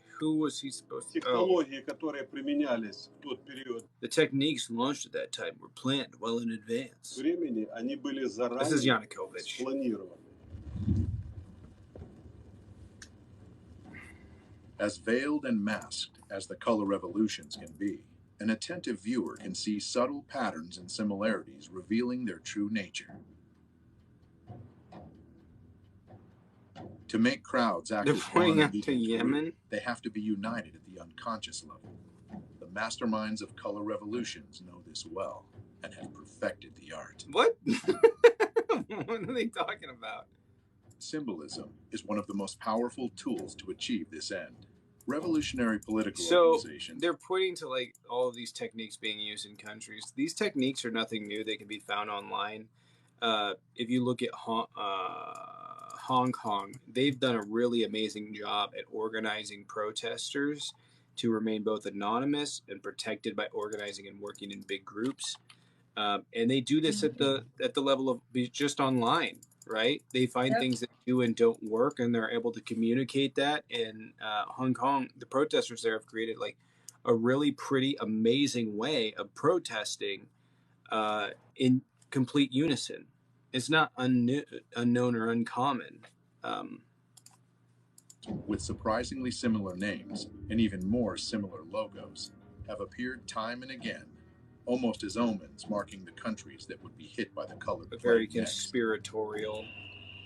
The raised fist. They are often described as being aware and active, when they're actually trained and radical. Are you talking about the raised fist? They are the ones who take the first shot, literal and metaphorical, to transform the peaceful protests into full-blown coup d'etats. He's doing the symbolism of this. Their fingerprints can be found everywhere on the map of the color revolutions. They're pointing to, they're pointing... Using all the experience of past generations, simple but effective tools like catchy sing-alongs and chanting are employed. Yeah, they do that shit at baseball games too. The raised fist identifies unity. It has pretty prominent history throughout Europe. And so it's not unusual that this would be like, transcend other, but they're pointing to, they sing and chant and together. Well known for exciting the crowd and creating a group identity, they depersonalize individuals and make them easier to manipulate. Oh my God.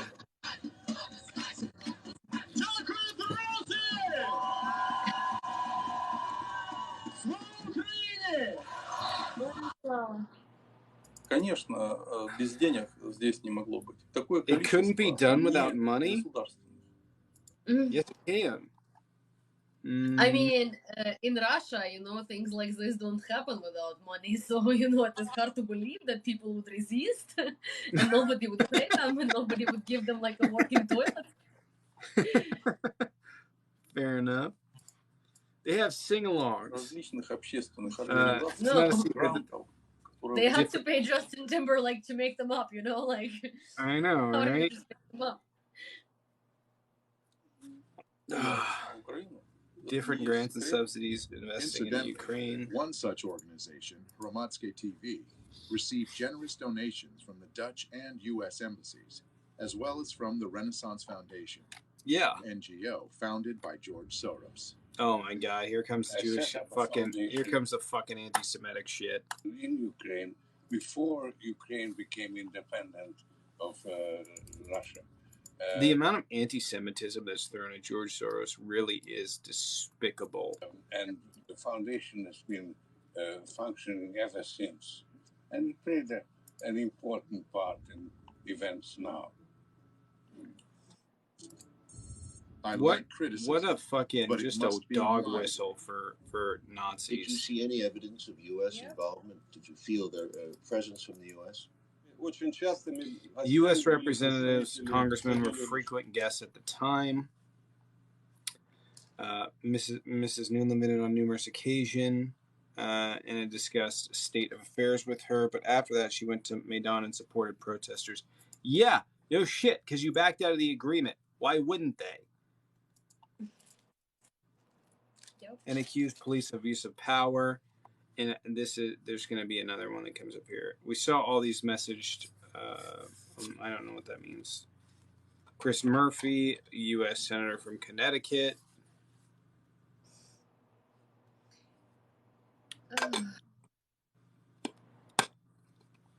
Visiting Ukraine during that period, most famously Congressman John McCain. So some of the people who were challenging their government, their elected government at that point, were being told by the senior U.S. official, a person who ran for president and a top official in the U.S. Congress, that the U.S. was with them. I'm Senator John McCain. Yeah, they are. I don't understand like why these people spend their whole lives being geopolitically illiterate. Yeah, it's beneficial for the United States to back the Maidan protest to remove Yanukovych because Yanukovych is a detriment to U.S. interests. Yeah, also, it's funny to me when people are like, Ukraine's fighting in a U.S. war, wake up. Don't you think it's convenient for the U.S. for Russia to lose? Yeah, no one's fucking saying it isn't. Yeah, it's in U.S. interest to make Russia as, not powerful as possible. Is the U.S. happy that Ukrainians doing it? Yeah. Is the U.S. happy that they don't have to do it themselves? Yeah. But, did the U.S. start this? No. But are they gonna back it? Yeah. Yeah, it doesn't make any sense to me.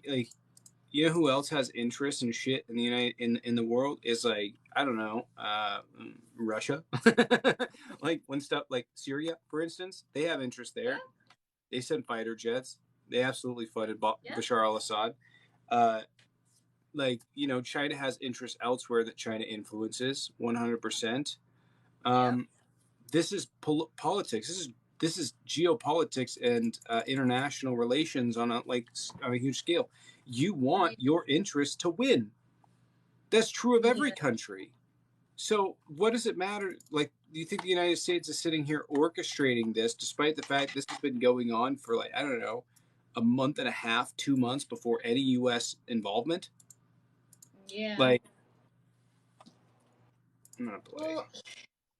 not everybody's bright. Critical thinking skills, for some reason, are a big rarity in the modern world. It's quite surprising. It's quite upsetting.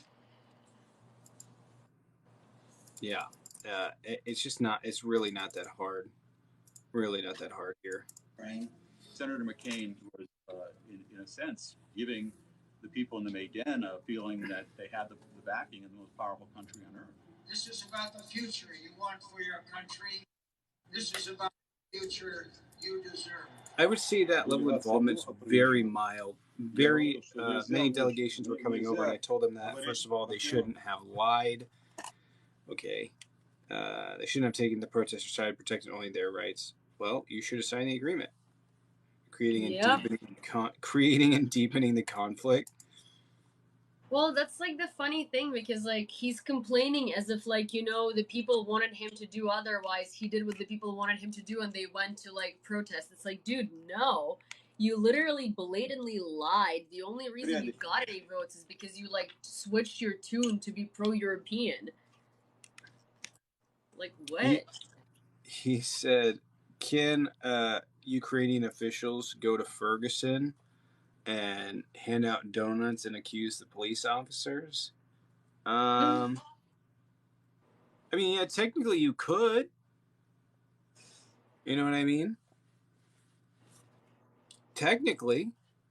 I don't understand why that has international involvement.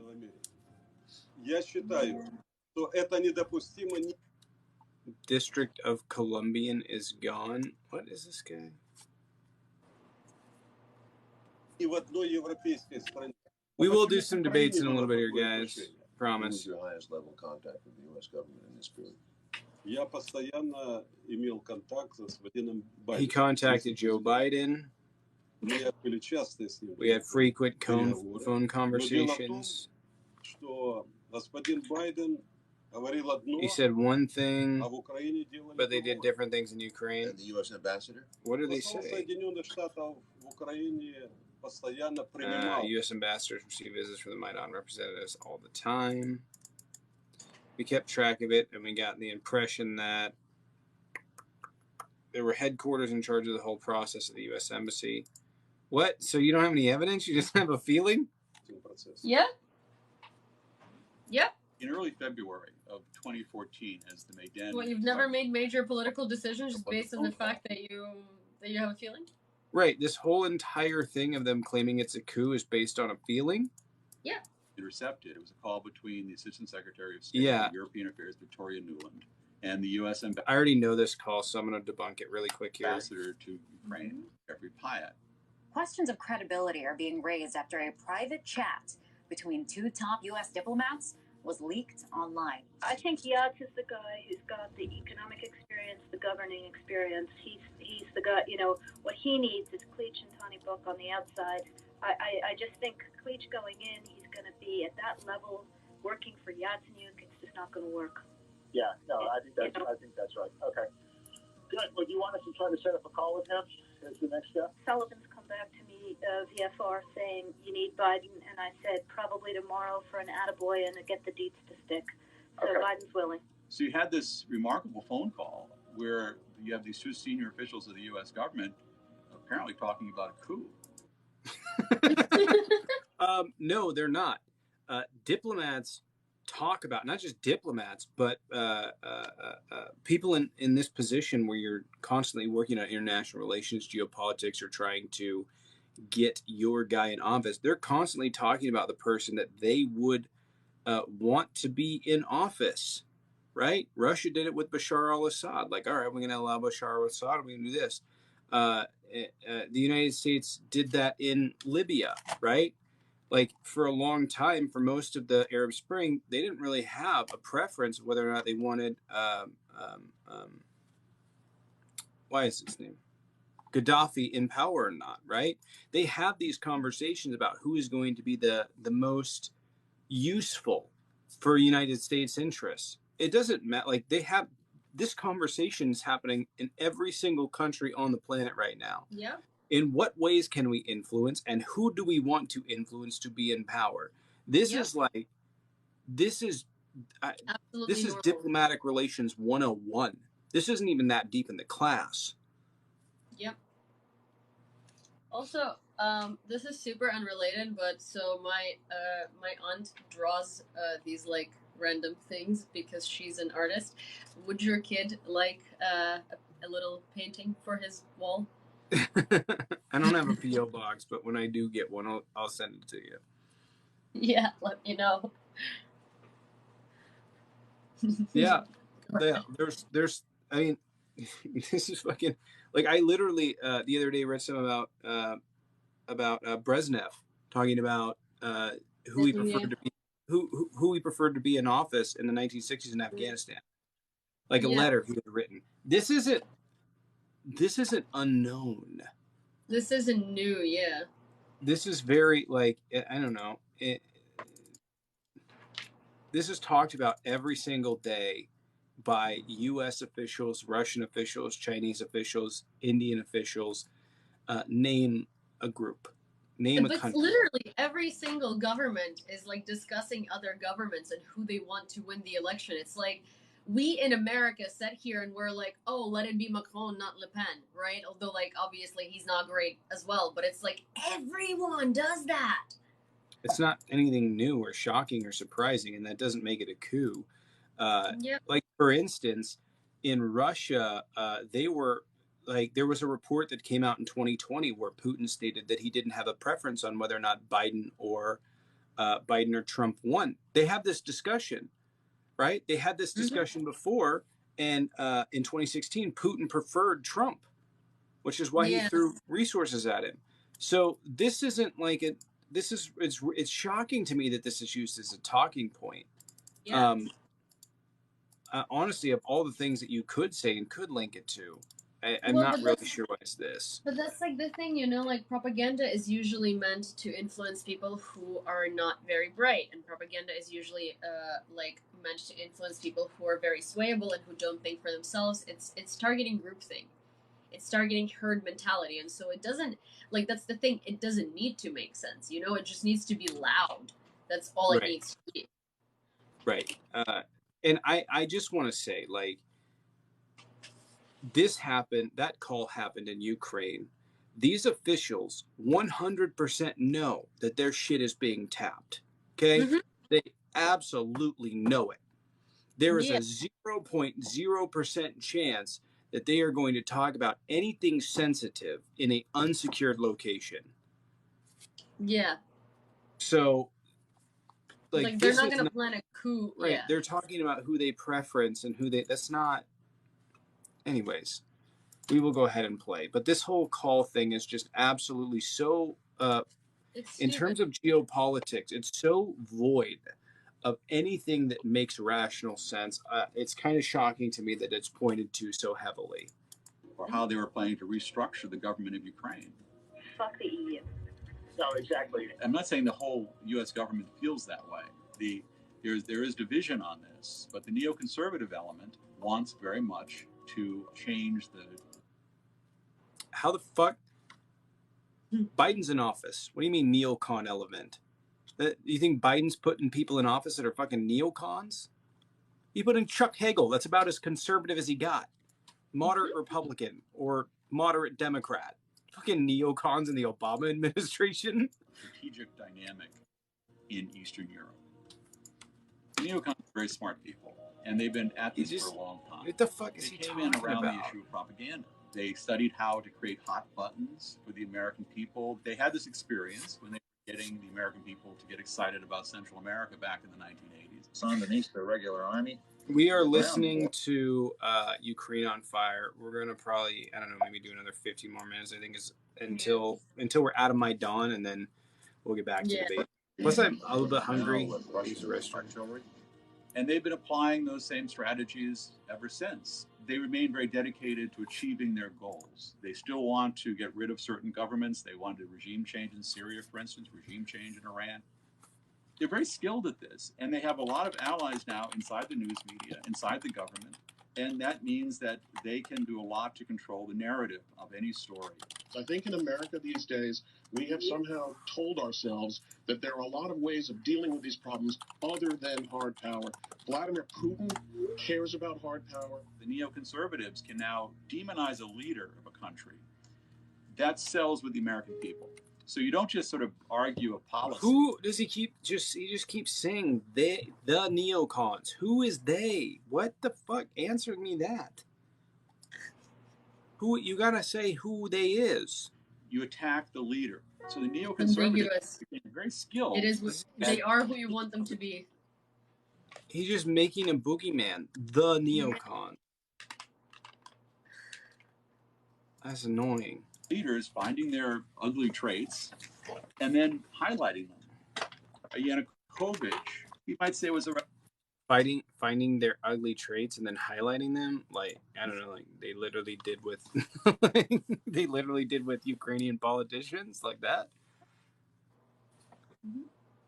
They is them. Another funky political leader, but you make him into a devil. He's totally corrupt and he's evil and he wants to kill people in the Maidan. These wonderful white-hatted demonstrators. No so thanks. You got a black hat versus white hat, and then you keep repeating. That guy has been harassing me for a while. Basic scenario, and it works with the American people.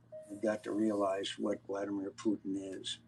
He's an old KGB colonel that wants to restore the Russian Empire.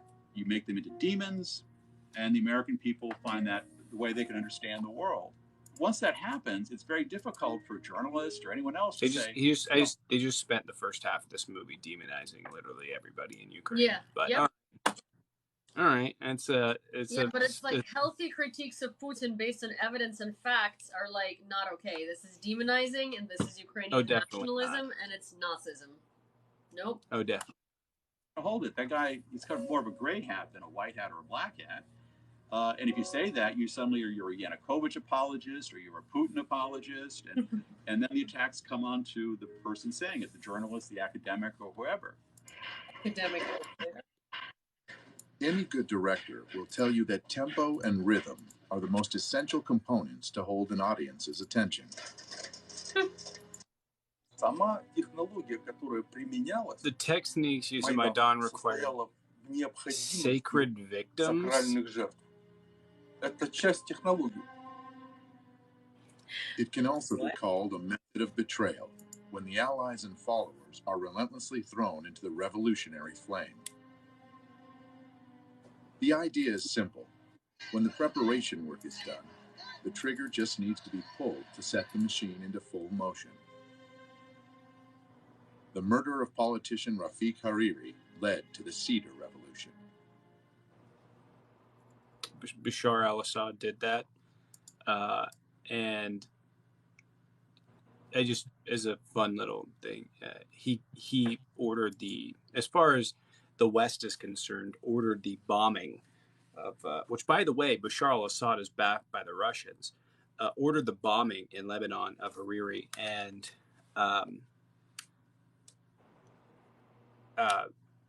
Manaf Talas, who is Bashar al-Assad's right-hand man, was shocked that he did it.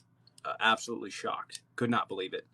And but yeah, he's Russian backed, and that set Syria on a path of being absolutely hated by the West. France, that used to be Syria's ally in the region, was like, nope, and they have been sour ever since. So just a fun fact. Holy shit! No, I didn't. Damn it! I'm back out. And tensions subside, and people inevitably get tired. Holidays are also a big danger for revolutionary masterminds. People want to be home with their families and friends. One needs to get inventive to keep people in a cold, tense city. I like how they're just like, it's just so, honestly, you know what? It's just a mockumentary. And it's going like, the thing is, like, it's mocking itself, you know, because it just really isn't making any sense. It's just cringy. Yeah, because it's like, yeah, people would never stay outside in order to keep their rights and not be conquered by Russia, because it's holidays and they would rather be sitting in a warm apartment getting gifts. Like, they had to be paid. Who, what, where, when, why, and how? Who is teaching people to do these comedic dances and stuff to keep them entertained? Why? What would be the point? There's lots of protests that go on globally that don't have any of that going on, right? I can't believe people would stay outside in the cold in the Ukraine December cold to protest for their rights. It's like the whole point is to take away agency, right? Like, they're not actually like there because they want. But see, like, that's what everybody has been like doing about, like, it's saying about this war, right? They just like want to take away consciousness of Ukrainian people and be like, nobody would do this. Like, they're paid to do this. Like, America meddled in it. Ukrainians would have never gotten up and done this. It's like, that's the whole thing. It's like you take away collective consciousness of people and you just make it sound impossible, right? So they're sheep and they're doing something on someone else's order. And it's like, no, people would absolutely, like, if needed be, like, in the middle of freaking Mars, protest for their rights if there was, like, a cause to do so.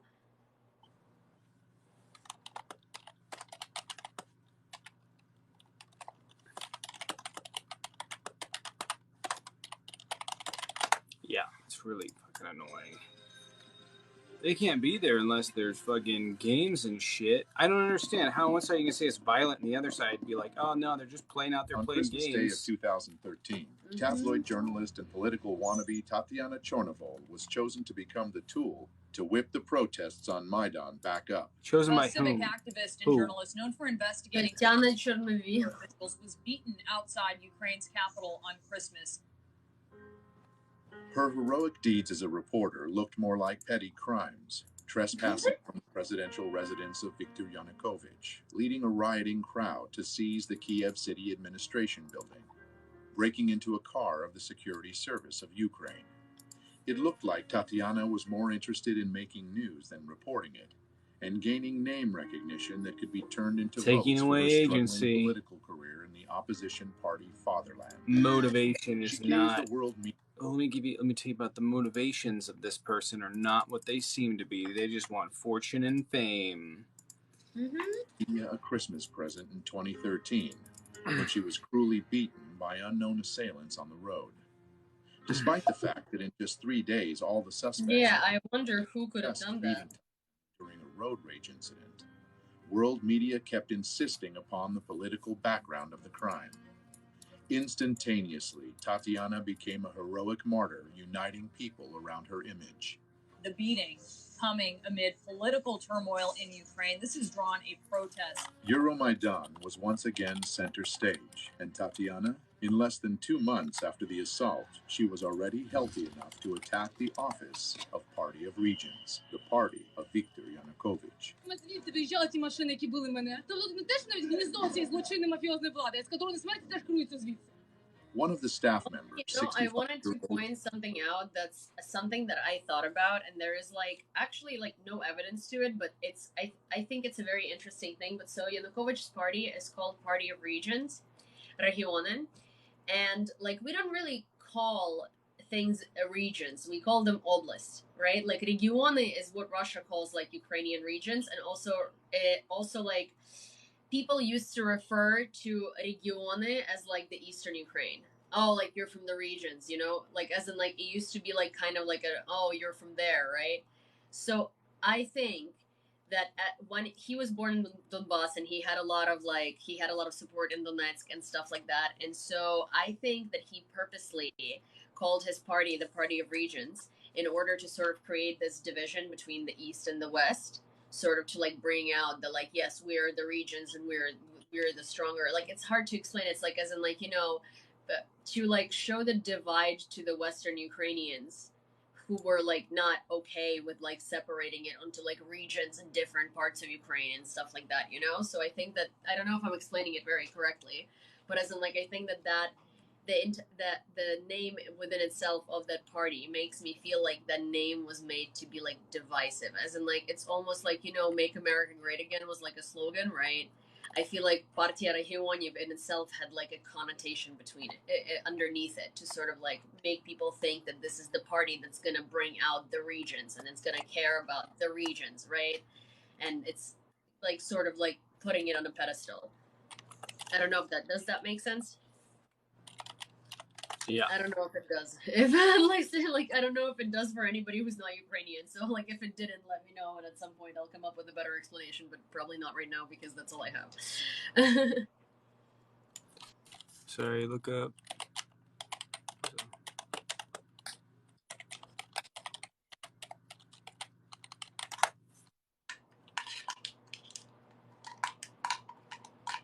Yeah, I remember this case. Hamza Ali al-Khatib. Yeah, I remember this. I can't remember what these kids did.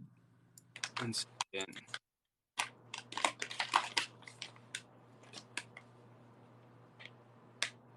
What? Oh yeah, I remember this. Yeah, this kid was captured, him and in Syria, that led to one of the major outbreaks of I can't remember the exact story. I can go back and read that book. But yeah, one of the things that broke out in Syria had to do with the beating of a protester, of a kid to death. And, yeah, it was the Syrian secret police. Yeah. The IT specialist Vladimir Zakharov was killed during the attack. So, where is Tatiana now? Well, she finally got her position of power in the new government. What the fuck? 1 month later, the time for another act in the play came. Armenian-Ukrainian protester Sergei Nigoyan was one of the first to arrive at Maidan. He wasn't radical or violent, but instead naive and full of hope. Watching Sergei read a patriotic poem is like watching a casting tape for the role of a sacred victim. What the fuck is this?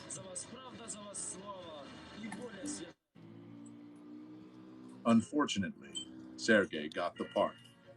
Betrayed by his brothers in arms, this video would eventually go viral after Sergei was killed early in the morning of January 22nd, 2014. The circumstances of his death remain unknown to this day. Even though the whole area of protests was heavily filmed at that time, there were no records or witnesses to help the investigation, and his body was moved immediately from the scene of the crime. Sergei became the first killed martyr of Euromaidan, and in a heartbeat, the police officers were appointed as his killers. Almost 2 years later, the official investigation still delivered no results. It really is disgusting to me, and they take someone's death and be like, "Oh, he's the good shining star example of the Maidan," but he was murdered. Now, it is widely believed that Nigoyan's murder was staged by provocateurs to escalate the conflict. By who? Yeah, what provocateurs? There's still not a single freaking provocateur named. God speaks. Well, they are. They're just all pro-Russian. People with the language of signs. On January 26, 2014, Pope Francis prayed for Ukraine, addressing thousands of people at St. Peter's Square in Vatican City.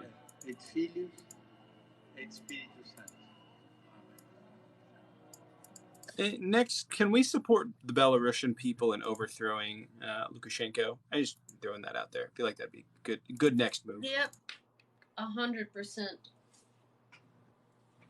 They should, and they deserve it. Two white doves were released from the papal window and were immediately attacked by a crow and seagull. Those who understand the language could easily read the meaning of this omen. Soon, great forces, the seagull and the crow, would be tearing apart two Slavic nations, the white doves. This omen gave hope to the Ukrainian people, saying that by God's will, the doves would be saved. The cinematography is so... But it also predicted severe... Oh, it's like awful. Cinematography is so cringe. Yeah. They're The like production budget of this was not very big. It's like bad. It's like bad. They're like showing like a fake crow attacking a dove. It looks fine, but the people are just like, and it's like fake. It's obviously staged, right? It's so cringe looking. They put like Putin didn't give him the best budget, you know. Apparently, it's just really cringy looking. We were watching Ukraine on fire and debunking hardship and many about to get on debates in a few here. I think it's almost through the Maidan. Yeah. The events which could enter into the history of the color revolutions as the most massive human sacrifice yet arrived right on schedule 1 month later. The language is just so loaded.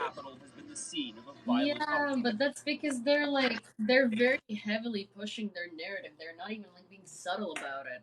No, and the footage they're showing is not really helping their cause. You know what I mean? It's like, I don't even know how to describe how absurd it is. The protesters are pushing up towards the government district, armed here with Molotov cocktails, but we saw handguns and shotguns too. There are casualties on both sides. There's casualties mostly on the protester side. Yep. Well, she's just said that there are 6 dead people up there, not just injured. Also, what freaking casualties on the armed police side? At first, like what?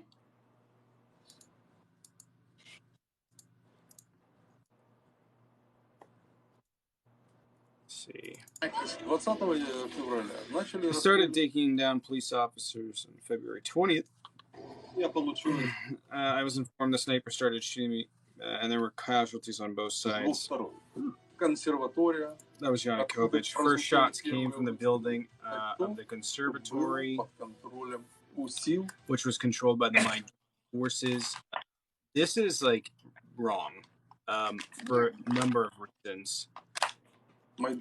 there were people at the conservatory with guns, and it was under control. But the idea that there were snipers, there's just no evidence. They were going to show a picture here in a minute, and in that picture is Maidan protesters with air rifles. For some reason, Russia tries to pass this off as like proof that there was the snipers at the Maidan were on their were on the Maidan protester side. They're like air rifles. And here again, we meet our old acquaintance from Narodny Ruch, Andrei Parvy, who is at the peak of his glory as self-proclaimed commandant of Maidan, which basically means the leader of the radical opposition. The leader of the radical opposition. We warned that the Maidan would take actions for requirements weren't met in the nearest time. Okay, yeah, whatever. The goal was to wreak havoc, but Yanukovych definitely wasn't the one to benefit from it. What? This is Putin talking.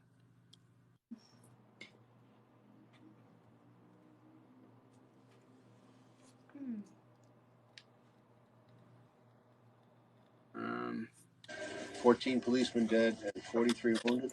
Было погибших 20 человек и более 150. 20 policemen dead and over 150 injured with, yeah. Тогда уже было понятно, вот 20-21 февраля, что начался вооруженный переворот. From inside the protest camp, I really don't like this bouncing back and forth between. It's really difficult. Opposition leader Vitaly Klitschko urged his supporters to stay put. Each of you here should stay strong in spirit, he said, because we're not going anywhere. They were engaged in negotiations with the opposition, Yanukovych, and often we succeeded to reach an agreement, but I realized later it was a game. What? The radical part of the opposition, which didn't participate, didn't listen to anybody. I mean, that part is technically true, but in the same respect, like, they wanted Yanukovych to leave. Yeah. There was like nothing to talk about, you know? Right. It was like Yanukovych get out or else. Like,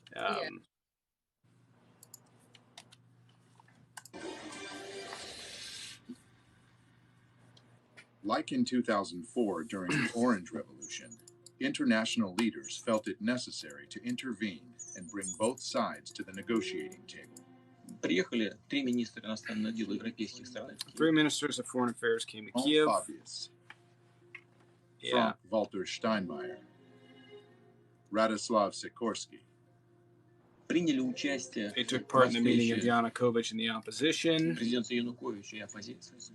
Договорились о том, что будут проведены досрочные выборы. Reached an agreement about free terms and about building further relations between the opposition and the president. The Ukrainian president and the leaders of the anti-government protests there have agreed on a truce. The truce was to give talks between President Yanukovych and the opposition's chance. Just like in 2004, the opposition, or at least its radical faction, the Right Sector, headed by Dmitry Yarosh, had no intention on fulfilling its part of the bargain. It's not on Netflix. Winter on Fire is on Netflix. This is on Rumble. Right sector will not put down arms. Right sector will not lift the blockade from a single government building. But before they fulfill our main resignation of Yanukovych, Я подписал такой протокол, но немного позже я понял, что какой бы протокол мы ни подписали. Yeah, he's saying I realized it didn't matter what the agreement was. Yeah, no shit, because people wanted you to resign.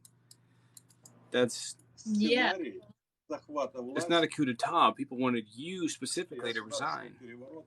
Он был запланирован и он был неизбежен. То есть фактически это не зависело от наших действий. The opposition leaders left saying they may have found a way to end the bloodshed, but they wanted to take the conclusions from their meeting to the people. It was soon apparent that the people were not happy. И на следующий день господин Янукович уехал во второй по величине город страны. He left for Kharkov.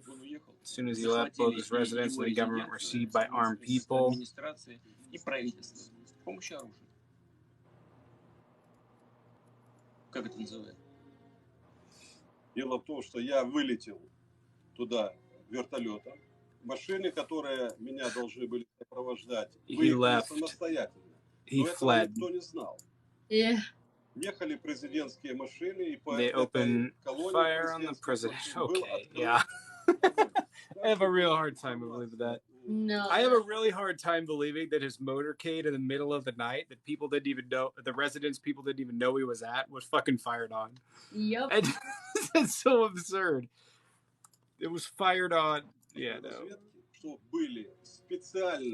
And our intelligence service had information that there were mercenaries. That they your intelligence service had information that mercenaries. Yep. Now here's the thing: you're not in control of the country anymore. So how the fuck do they know this post hoc? How do they know this after the fact? Exactly. I don't. So you either A, knew they were there and let it happen, or B, no, it's just made up. Yeah, it's like Yanukovych is literally our. Why is he? Is he talking? Am I hearing that? Is he talking about himself in the third person in Ukrainian too? Go back. Because he said Mr. I can't really rewind that easy, but he said Mr. Yanukovych was the subtitles. Президенту Путину, чтобы он разрешил мне выехать на территорию России. Я получил согласие, и мне было оказано содействие. 24 февраля я попал на территорию России.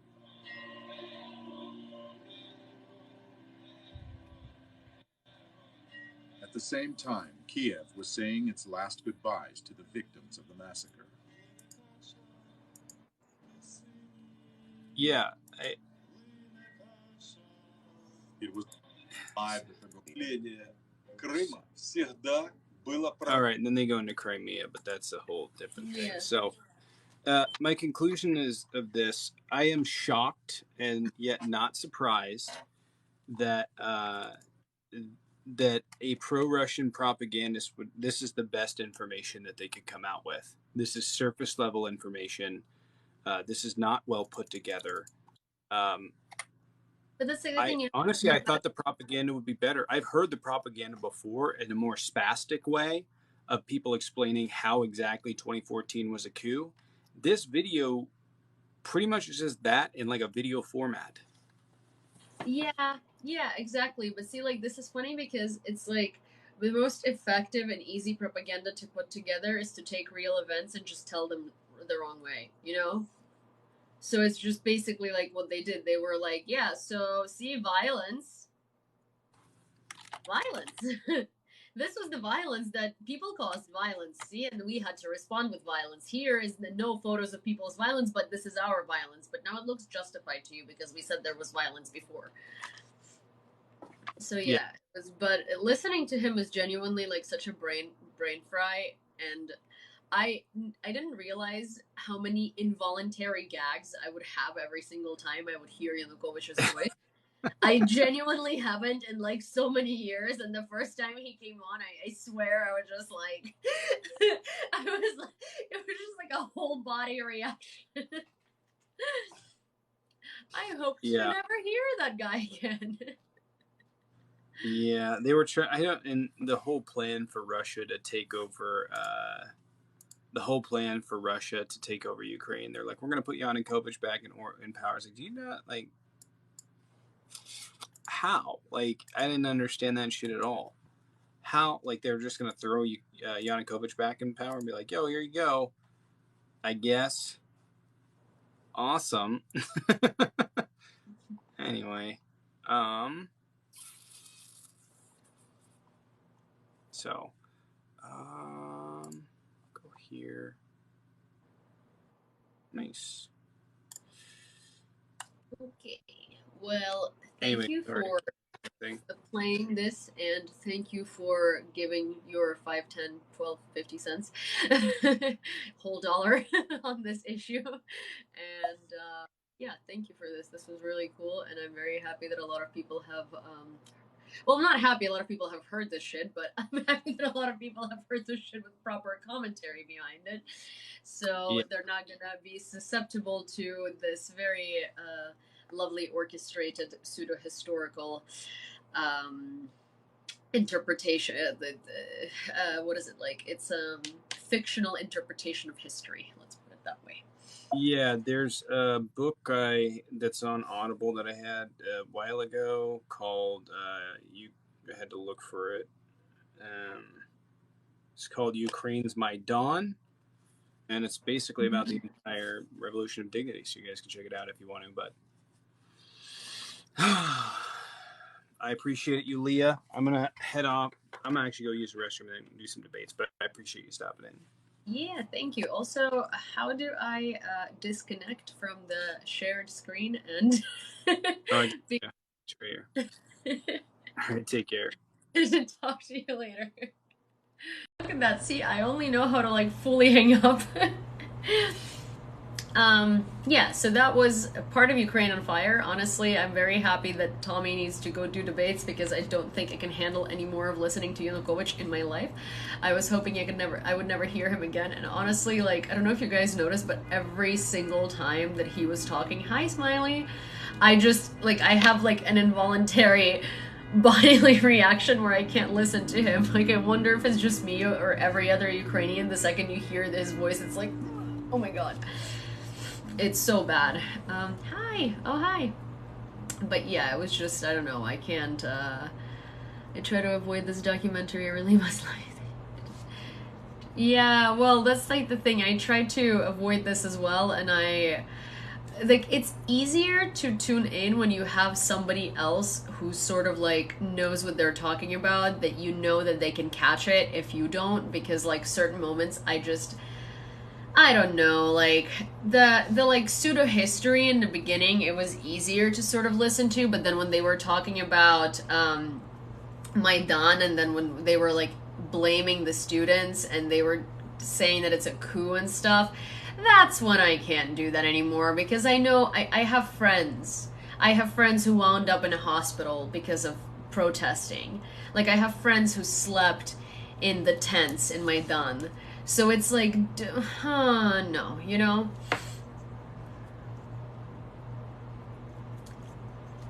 Half of it, but whatever, I was paying attention, it was insane nonsense. Yeah, exactly, like, it's not even, you know, like, the people who always bring up Ukraine on Fire, and they're like, it's an excellent documentary. I'm like,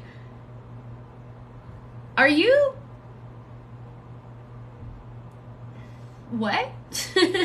An excellent documentary? Like, okay, even if this was the truth, the way that it's put together is such a ramble-jamble of just bullshit. I don't know, it's, yeah. Well, anywho, I'm glad that we got to watch it. I did do most of the updates today during the day, so if you are on Patreon, then I'm going to upload, if you missed the earlier live with the updates on Ukraine today, I'm gonna upload it to Patreon after this live, along with this live. Actually, I'm going to ask, so I know that I normally save lives only for Patreon subscribers, but if that's okay with you guys, I would like to put this live with Tommy onto YouTube, available for everybody, because I think that it's important for people to be able to see this and like see that, you know, if they watch Ukraine on Fire, and if they think that it's not propaganda, maybe they can find this on YouTube, searching for it, and maybe, you know, this would be sort of helpful for them. So, and okay, thank you. And so the other live that I did earlier today with the news updates, I will put on Patreon as well. And yeah, no, I know it's my page, but also like there is certain, you know, like there is a certain structure to it, and I just want to make sure that you're fine with it.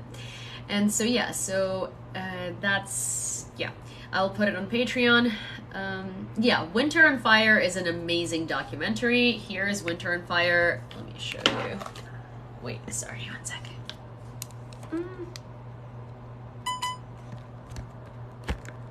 Okay.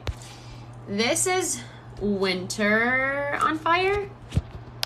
This is a very, very good documentary. It's amazing.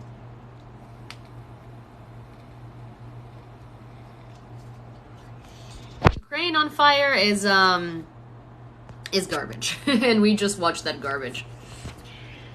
So yeah. So there is that. And also, so I did put an Amazon list mostly of like techie little things that help me record and edit, and somebody purchased something off of it, so thank you very much, whoever you are. It doesn't tell me who it is, it doesn't give me any tracking or anything like that, it just like sort of shows up in purchased items, so thank you so very, very, very much, and it's gonna make, that item is going to make, oh, thank you.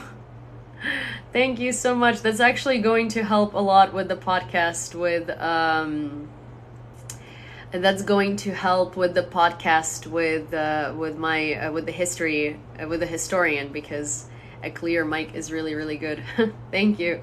That is really, really, really sweet of you.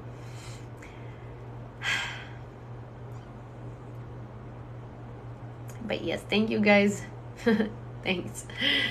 Thank you guys for sticking around, and thank you for being here. I also have something exciting. Oh, I have something exciting coming to. Well, so I have an exciting giveaway after the book giveaway. Also, if you guys haven't done this yet, there is a giveaway on my page, and it's for the book called Ukrainer, and it's a book about Ukraine. Oh, obrigado. Hi, Angela. Thank you, James.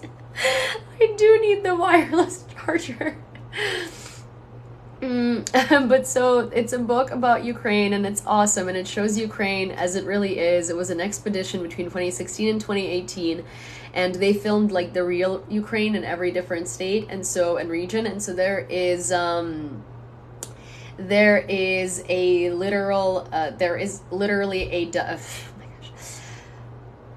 a giveaway on my page. Well, one of the chargers is has less of a charge, and one is more of a charge, but one is slimmer and easier to carry around, and that's the smaller one. To be fair, like I don't know how much. I think the smaller one should be okay, to be honest. What was I gonna say? I was gonna say, yes, so there is a giveaway. Please go enter it, because you can get this awesome book. It's called Ukrainer, and it's an expedition over Ukraine, and it tells you a lot about real Ukraine and real people who live in those real regions. And then the next giveaway that I am very excited about is Anastasia made spy cookies. And they're really cool, and I'm gonna have, I think, 5 of them, and their shelf life naturally is pretty long, so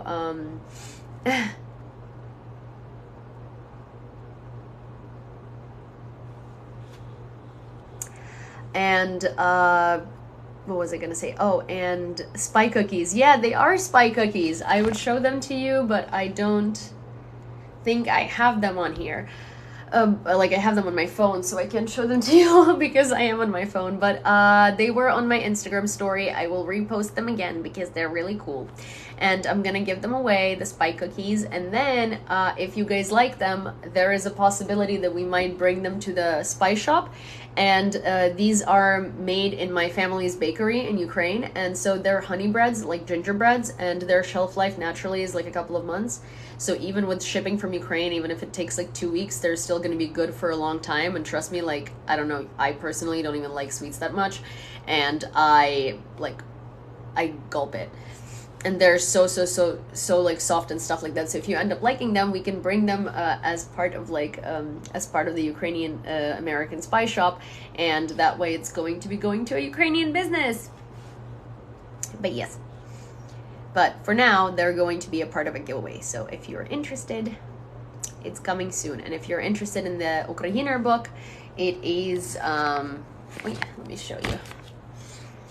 Yeah, it's a very, very beautiful book. Well, I mean, I've showed some of it on in the video. I just don't want to like spoil it for you, but also second rendition is coming out of this book and I'm very excited for it. So, let me show you. It shows you like beautiful parts of Ukraine and they're not glamorized. So this is Zakarpattia. I'm going to pick like a random place. Like it shows you Ukraine as it really looks, you know?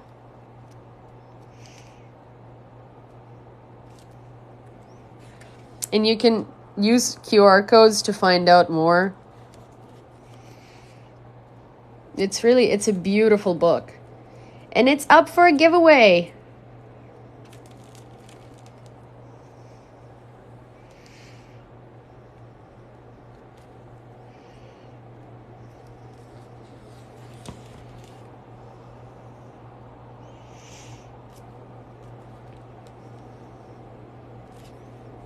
I'm gonna skip a lot because I don't want to show you a lot of it.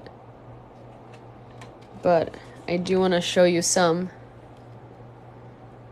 Yeah, it is a very good coffee table book. It is exactly what it is. It's a hardcover and it's really nice. And I have one, Yum has one, and one of you is gonna have one. And then I just signed up for the wait list for a rendition 2. There is also Ukraine from Above, and there's also the ethnic nations of Ukraine, which is really cool. Alrighty, you guys are awesome. I'm gonna go upload these videos onto YouTube and onto Patreon. I'm gonna go, actually, one of the things that I am going to be releasing on Patreon is so tonight I'm going to be posting a few more adventures of my dad. I posted my dad's photography a little while ago, and so I think I'm going to do it as a series of like different places that my dad has visited. He has done a bunch of really cool photos, and yeah, I love photography and he loves photography and we have that in common.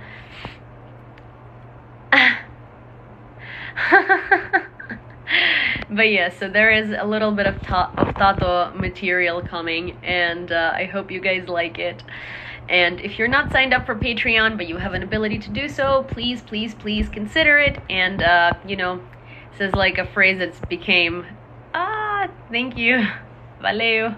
It's like a thing that became, I think, my go-to phrase is, consider it like a Netflix subscription to me. Thank you, Virgil.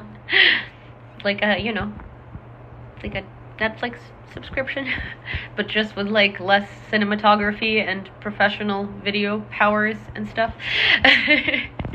But thank you so much, guys, for hanging out, and I hope tomorrow when I'm on live and I'm doing the news, I'm not gonna sound like I'm in a submarine anymore, because that'd be nice. But I do feel much better, and I hope that everyone has a good night. And I know, thank you so much. Thank you, thank you, thank you. Bye, guys. You're just starting out. Netflix is old. Well, Netflix also has like a gigantic budget and I don't, so let's hope that, you know, maybe I'm not doing so bad. Good night, guys. See you tomorrow. Na добраніч. До ночи.